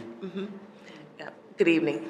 Dr. Stanford will follow up with you tomorrow on next steps. I know you've worked with him and Mrs. Gillison. Yes, ma'am. And he will follow up with you tomorrow. Okay. Okay. All right. Thank you. You're welcome. Thank you very much for taking the time to come down to address us this evening. Thank y'all for having me. Yes, ma'am. All right, colleagues, let's move on. And if you'll indulge me, I am going to ask that we make a minor adjustment to the direct reports in that the internal auditor has a 7:30 hard stop. And so if no one objects, I'll ask the internal auditor if she has a report first. President Baker, I do not have a report, but Audit and Accountability will be meeting next Tuesday. It's a different time for us. So we're meeting next Tuesday at 3:30 in the Cabinet Room. Hopefully, all those who can make it, please plan to attend. We should be wrapping up our Auditor of State audit, and that report should be released that following Thursday. That's my report. Okay, very good. And I believe that you had a senior member of your staff who will be with us this evening in case there are any questions. Yes, I do. He's sitting out there just excited to answer any questions that might come up in my absence. Okay, very good. Thank you. We appreciate that. All right, let's move on then to our superintendent. Madam Superintendent, have you a report for the board this evening? Yes. So this past weekend was truly a time of heroic efforts, not just on the basketball court, but also in several of our schools as we wrapped up the final Saturday of our Super Reader Academy. For the past 8 weeks or 7, if you don't count the snow day we had, we've averaged more than 550 second and third graders taking part in our academies. This past Saturday, the students earned their Super Reader capes, and we put one at each of your chairs as well, so hopefully we get a picture with you with your capes on before we end tonight. The Saturday classes were more than just a comic book fun. Our young readers were able to zero in on the vocabulary and comprehension skills that they need most to be successful on the upcoming state tests. As I've shared before, the initial assessments done at the Saturday sessions revealed that students who attended the academies are showing a 17% improvement in comprehension. And we hope that academic gains don't stop there. Our elementary teachers continue to show off the new reading tools they're using in the classroom, made possible by the professional development we've invested in as a part of our academic surge.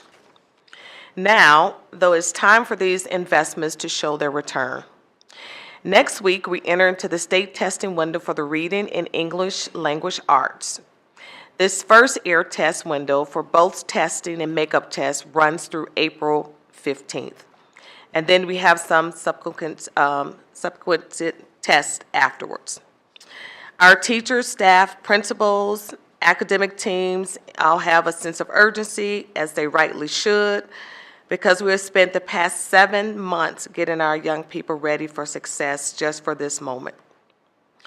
And just like the basketball game this past weekend, now is the time for our students to get their gear going and stay focused and determined and to be present in mind and in class.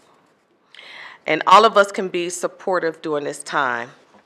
I will work with our academic support and our communications team to share some reminders to families and staff on ways to encourage and empower our test takers during this high-stakes, high-stress time. Now, I understand that the tests often cause high levels of stress, and in our current structure is what we must do. I will push strongly that we change this narrative, that we start measuring what matters, and measure it in multiple ways, not just with standardized tests. Our students learn in multiple ways, and we must work to create a structure that is reflective of this, and I'm committed to work to that end.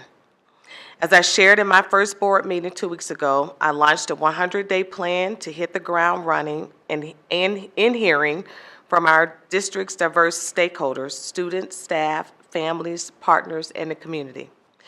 We are now through day 16 of this plan that we've dubbed Mapping Our Success, named because I truly do believe that our schools are filled with successes and challenges, and we both should all want to understand exactly where we stand on both.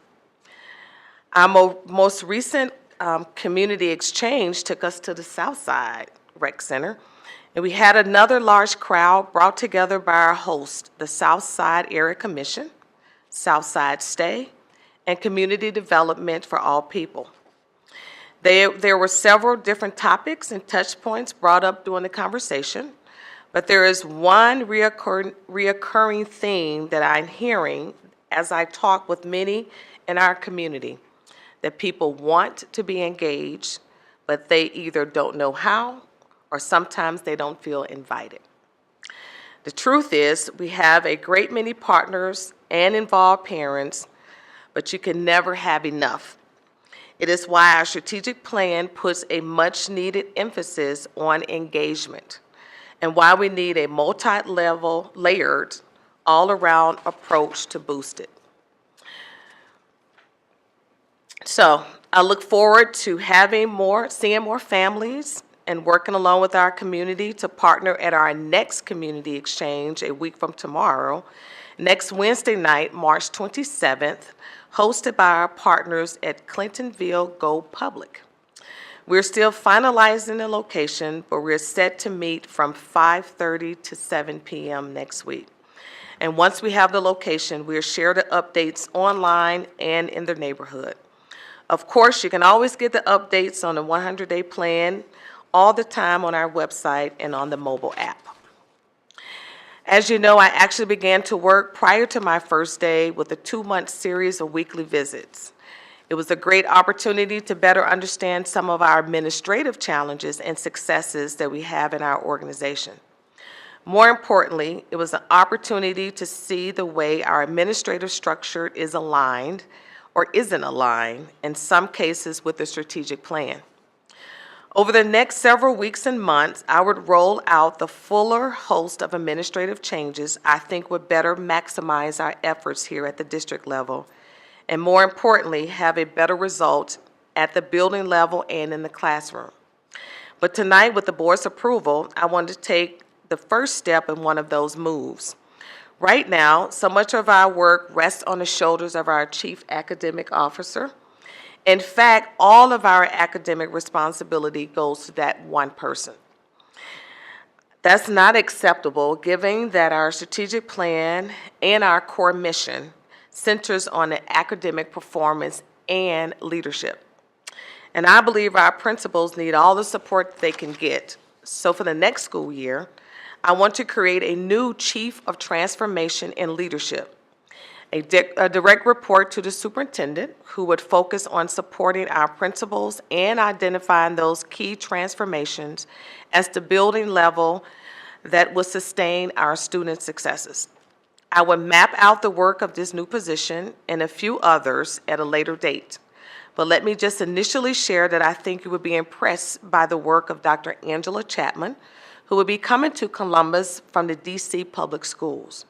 She currently serves as a chief of secondary schools there. She has served in school leadership for more than 11 years in Cleveland Heights, along with Euclid and Massillon schools here in Ohio, and in the Metro Nashville Public Schools. Again, I plan to share more about the organization changes as we near the end of the first 100 days, but just know that we are not waiting to get our momentum going. Also on the agenda tonight is something noteworthy on the operations side of our enterprise. With your approval, we will replace 40 outdated buses that are nearly 3 decades old with engines that blow out higher levels of emissions. And here's what makes this truly noteworthy. We only have to pay half the price for the buses.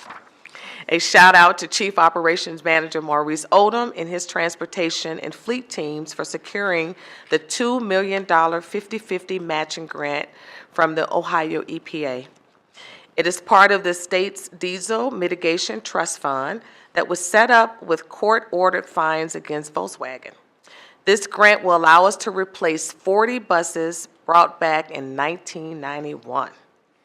The replacement buses will meet today's air quality standards, and they are more reliable, and each one offers improved safety features. Our work is not done. We have to purchase more buses, so don't think this is it. And we must put ourselves on a replacement cycle. That's very important that we do that.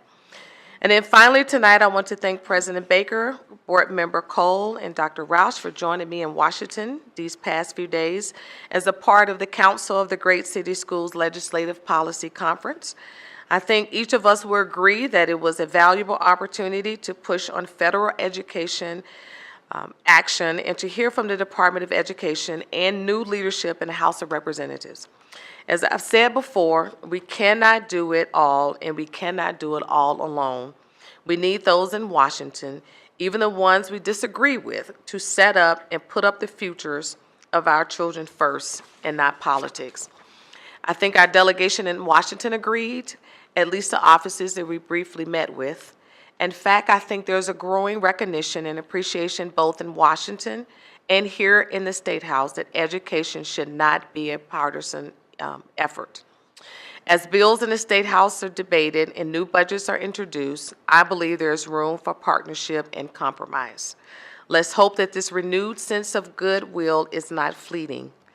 And perhaps one way to keep this bipartisanship alive is to keep them focused on what is most important: our champions, our super readers, our young scholars at every age and ability, and their families who need every support that we can offer. With that, President Baker, I conclude my report this evening. Thank you, Madam Superintendent. Are there questions? And Superintendent mentioned one thing briefly, and that was the Council of the Great City Schools 2019 Annual Legislative Policy Conference that the Vice President and she and Dr. Roush and I just returned from. I provided each of you a flash drive with all of the documents from the conference. You have that in front of you so that you can avail yourself of all the information that was shared during the conference. Any questions for the superintendent? Board Member Gibbs. Thank you for that update. I have a quick question. I would have, since you brought it up, I will ask it now instead of consent agenda about the buses and the bus refresh. I know that we bought a whole new set of buses a few years ago, but are any of the new buses we are going to purchase, will they be for special ed, and will they be the ADA compliant? I know we bought regular school buses, but I'm not sure if, when, and where we have refreshed our fleet with the wheelchair accessible ramps.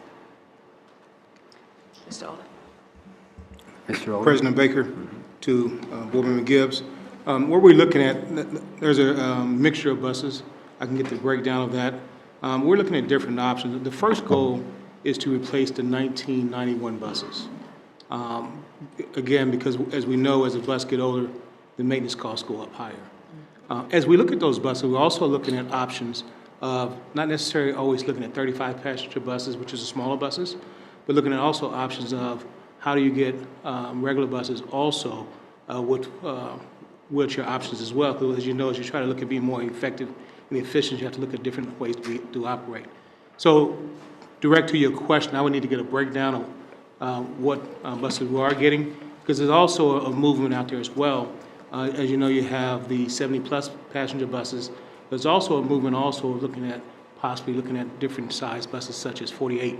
And the reason we look at that as well, as you know, in our district, because we're a school of choice, many times we run out of time before we run out of space on buses. So we're looking at different options, but I can get a breakdown of what those buses sizes are. Okay, thank you. So what I heard you say is you're going to give me a breakdown of what this purchase, what the mix of this purchase is going to be. Excuse me. Board Member Gibbs, that is correct. Okay. But again, I want to keep in mind, these are really the 1991s that we're looking to replace for like, but I definitely get you what they are. Thank you. Any other questions for the superintendent on her report, colleagues? I do. Board Member Gibbs? When is our next scheduled, when are we scheduled to meet with, as a board, our board retreat with the Our retreat, superintendent? next retreat is the end of April, last day of April. And then we have one also scheduled for the next day, May 1st, For the next day, May 1st? to discuss the strategic plan. Okay. Because I want to hear about the plan, but I know that you're still gathering information from the community, but definitely want to make sure we hear about it. So, okay. Thank you. All right, any other questions? Hearing none. Thank you, Madam Superintendent, for your report. And 15 days in, how is it so far?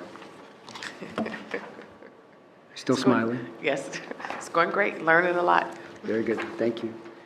Let's move on then to our treasurer. Mr. Treasurer, have you a report for the board this evening? Yes, I do, President Baker. Thank you very much. Thank you. This evening, we have the monthly financial report for February. This was reviewed by the Finance and Appropriations Committee last Wednesday. For the month ending in February, year-to-date revenues are up 11% above plan, about $74 million. The expenditures are running about 2% under plan at $11 million under. That drove our cash balance to about $86 million above plan, and it stood at the end of the month around $356 million. For the committee, we were a little bit pressed for time because of other items on the agenda. So, and this may be a preferred methodology, given the length of my reports oftentimes, but I hit on 4 highlights of the financials at that meeting. In the revenue side, we talked about property taxes and that we were through February in the process of receiving advances on the first half settlement, but by the time the meeting had arrived in March, I knew that we had received that settlement, and while for the end of February, property taxes were about $51 million above plan, I know that with the posting of the March final receipts for that collection, we'll be down around $4.9 million above plan, which is a variance of about 0.97%. So that'll bring that cash balance variance down quite a bit. The other revenues still are a standout, and within other revenues, pilot payments are about $9.8 million year-to-date above plan, and they still represent the largest contributor to that variance. Investment income is up about $4.5 million year-to-date, and we also have a timing variance, what we believe to be a timing variance on Medicare reimbursement of about $3.7 million. So we're looking at this other revenue line item very closely as we are in the throes of preparing the May forecast update so that we believe we'll be able to make some upward adjustments in our future forecast for revenues, not only in property taxes as a result of what we received this year, but also in this other revenue area. State revenues still seem to be spot on. While we might revise them upward, it won't be a large percentage-wise, certainly, because we're very close on that number. We have not, at this point, analyzed the governor's proposal. We just kind of sit back and wait and see how things go at the State House. Unfortunately, as you all know, the timing is such that we will have to present, discuss, and adopt the five-year forecast without really knowing what state revenues will be in the next biennium. That's just the nature of the beast, and we know that that's a longer-term variable. On the expenditure side, personnel still running under plan, about 2% at $8.8 million. We do know, as we delved into that salary and wages are very much on plan at 1.3% under, which represents about $3.6 million. But benefits are the culprit here at about $5.2 million under plan or 4.4%. Again, we're taking a closer look at our forecast and we'll be adjusting our methodology there out into the future to enhance the accuracy of that forecast. And in purchase services at about $5.2 million under plan year to date or 13%. That's primarily in the area of tuition and utilities, pretty much out of our control. And I'm planning on doing perhaps two versions of the forecast, one on the expenditure side as budgeted and one as typically expended to give the committee that, again, you know me and my hurricane maps. I like to see scenario analysis to say, this is what we budgeted, and if we spend what we budgeted, it looks like this, but if we behave as we have in the past 4 or 5 years, this could be what it looks like, and then let the committee get a feel for that. That ended my kind of quick and brief discussion with the committee. My typical data and graphs are all available to you online. You can see here graphically that property taxes stand out and other revenues are the culprit in other revenues. On expenditures, graphically we're very, very close, but dollar amount certainly personnel leads the way, and purchase services do stand out graphically. When I get into the analysis variance, again, this is what led my brief discussion, looking at property taxes in terms of small percentage but large dollar volume, and the vice versa for property taxes. Again, just trying to highlight where we should be focusing our attention. There's a discussion of other revenues and pilots and revenue sharing and win-win. And again, all of this is available, but we went through it very quickly at the meeting.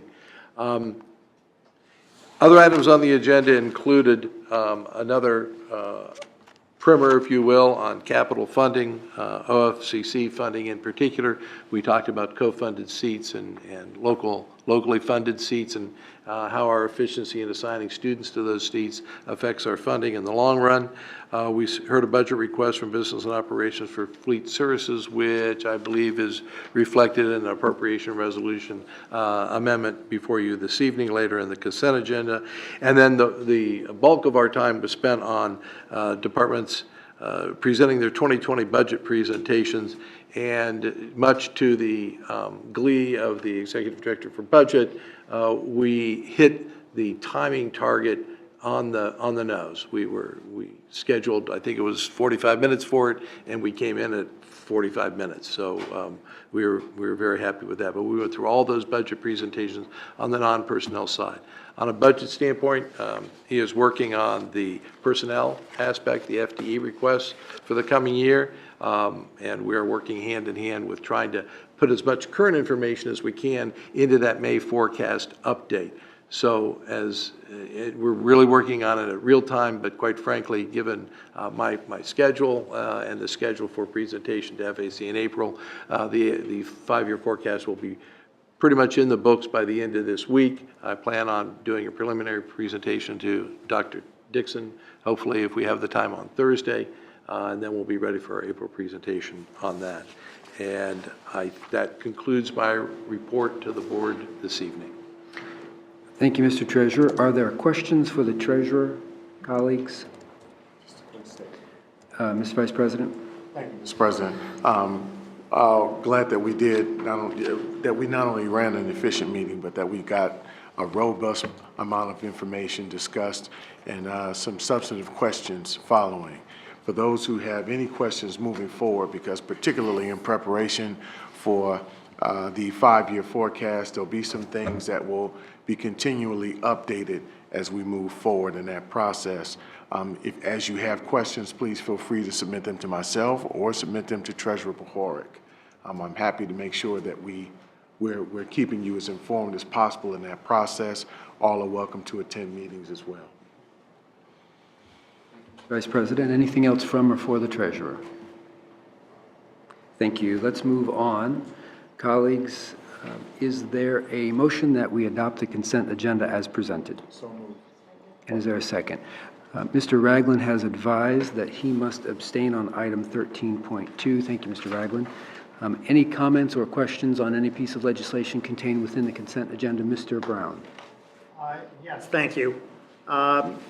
Just had a question on item 19.10, which is the very nice, let me make sure I have the right one. Yeah.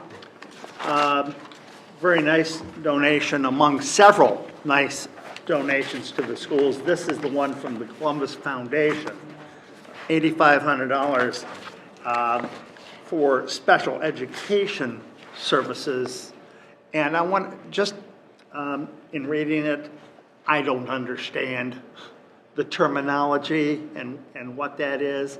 So just a brief explanation. I don't need a lot, but I want to understand what is it that they're giving us, or they're giving us cash, but what is it that we're actually getting for our students?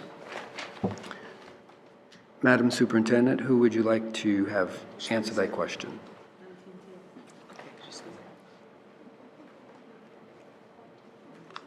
President Baker, Vice President Cole, Good evening. Mr. Borg, and Superintendent Dixon. My name is Ellen Bonk, and I am a supervisor in speech-language pathology, and I have the data. I have the information you're looking for. So in special education, in speech and language services, we have students who have communication challenges. And some of those challenges include not being able to speak at all. And so we have a donor from Columbus Foundation who has agreed to give us some finances that we can use to have a lending library. So we have a proposal that we have forwarded to the superintendent's office so that they know, and that came in this week through Krista Bauer. And so if you wanted more information about that, I actually have a handout with me if you'd want me to submit it to you. You could see more directly. You may not be able to decipher some of it, but if you'd want more further information, I could always prepare something for you. But it is, at this point, using iPads with specific software on it. And what happens is our therapists write extensive reports to ask for insurance funding for that, but that can take months. And so these students are left without a voice during that time. And this gentleman, through the Columbus Foundation, is going to generate funds, give us funds, and this is the first of what he says may be continual yearly donations to help the Department of Speech, Language, and Services in Special Education and Student Support Services to provide those kinds of items. We're looking at 10 iPads at this point that then the therapist would sign out, take to the schools, and use with those students. So we're really thrilled about it. Feel very, and the nice thing is, through the budget that we have in past years, all of our 66 therapists have been trained already by our department in how to use these devices. So it was very gratuitous. We feel very blessed. Wonderful, that's helpful. And I'm guessing, assuming that this donor through the foundation wants to stay anonymous, but you know, we certainly appreciate the gift and thank the donor for that. Yes, I will extend that to him personally for you on your behalf, and I appreciate your recognition of the significance of it. And we are set up to send him. We're still working on that relationship and what that might look like. I think we're looking at maybe at least semester reports back to him, perhaps quarterly reports back to him. We're even looking at whether he might be able to, given our opportunities, maybe see if with releases from parents and things, see videos of his work at hand. But we certainly are trying to hand back accountability to him. And if any would like to see more of what that money's going for, you just let me know, because it is inspiring work, and we are very grateful and thankful. Thank you. Thank you. Appreciate that. Any other questions? Board Member Gibbs. Thank you so much, and to the donor, we definitely thank him. My nephew is nonverbal, so I understand the depth of the work. But if you could ask for anything, if there was some critical items that you think could additionally help your department, what would they be? Not Stan is shaking. I'm not saying you're getting them. I'm not saying we have a blank check, but for the viewing and listening audience, if there was. Yes, well, you can imagine that my ears peaked when we talk about FTE. Personnel certainly help us. We have 66 speech pathologists, 2 more that are part-time hourly that help cover when we have FMLA leaves, and they are in 110 buildings in our district. So, many of them, there are, ranges depending on the need. Some will have 1 building, but we have some people that have 6 places that they stop. And we have a couple therapists that really move from place to place to place just because of the itinerant needs that we have. So certainly assistive technology, augmentative communication is an area where more of this type of technology helps students similar to what you're talking about, but it's important because it helps them access the curriculum, which is so important for our test scores and to interact, but it also helps them functionally and socially, vocationally, so those kinds of devices in that special area. Our therapists are specially designed instruction. They provide that, and they're highly trained, master's degree licensed individuals, and they can benefit a wide range of students, both in communication skills, but also language and also literacy. But our services, for the most part, are with students that have individual education plans under special education, but we have a great amount of skill in a variety of areas that can also help in interventions and in literacy. So when we have more personnel, we are able to do more, but certainly we have requirements in all kinds of areas like tests, protocols. Our budget continues to be spent wholeheartedly because we need those things to do our job. Thank you. Thank you so much for bringing that to our attention. Thanks. Any other questions on that particular piece of legislation? Thank you very much. Colleagues, any other comments or questions before we vote? All right, Mr. Treasurer. Ms. Adair? Yes, I need to abstain from 19.10. President Baker? Yes. Mr. Brown? Yes. Vice President Cole? Yes. Ms. Gibbs? Mr. Ragland? Yes, with the exception of 13.2, from which I abstain. Ms. Reyes? Yes. That motion carried. Thank you, Mr. Treasurer. Thank you, colleagues. Any announcements, any points of pride any of you might like to share? I'll start because she probably won't say anything about it herself, but the Ohio School Boards Association Central Region Spring Conference on March 13th saw 2 awards for Board Member Gibbs. One was Master Board Member, and the other was the Award of Achievement. And so this is her 13th year as a member of this board. She is our senior member. As you all know, she's retiring from the school board at the end of the year. This is a picture with Ms. Gibbs, and you see the superintendent is there, our internal auditor is there, vice president is there, board member Adair. and other friends, so as well as Dr. Stanford. So I just want to recognize, congratulate Board Member Gibbs. Let's give her a round of applause.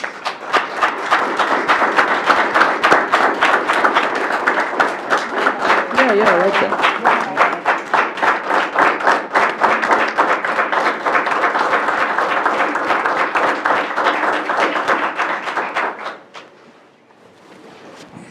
Any words of wisdom, Board Member Gibbs? Keep working. I'm with you. Also, that same evening, and thanks to those of you who were able to be there that evening, 3 of our programs were honored. So Flag Football Fridays at Woodward Park Elementary School, as well as Civic Education and Leadership Academy at Cause, as well as the Fort Hays Visual Arts were all recognized as outstanding programs in the Central Region. So congratulations to everyone involved in those 3 programs. It's always nice to go to a regional or statewide event and see my colleagues and our students being honored. So that is the spirit of success. Colleagues, any other announcements or points of pride you'd like to share this evening? Well, yes, indeed. So hopefully we see another win there. Anything else, colleagues? Yes, Ms. Adair. I just wanted to give a shout out and spirit of success to all of our schools who put on plays over the past few weeks. There were numerous schools that had wonderful productions at all levels, and it wasn't just our wonderful Fort Hays, it was all of our schools. And so we in Eastmoor, and we know that this ability for students to explore the arts is very important. It helps them in their academic success and helps them develop their imaginations. And so thank you to all of our drama and music and theater and art teachers and all of the students who showed up and performed in these wonderful productions. Hear, hear. Absolutely.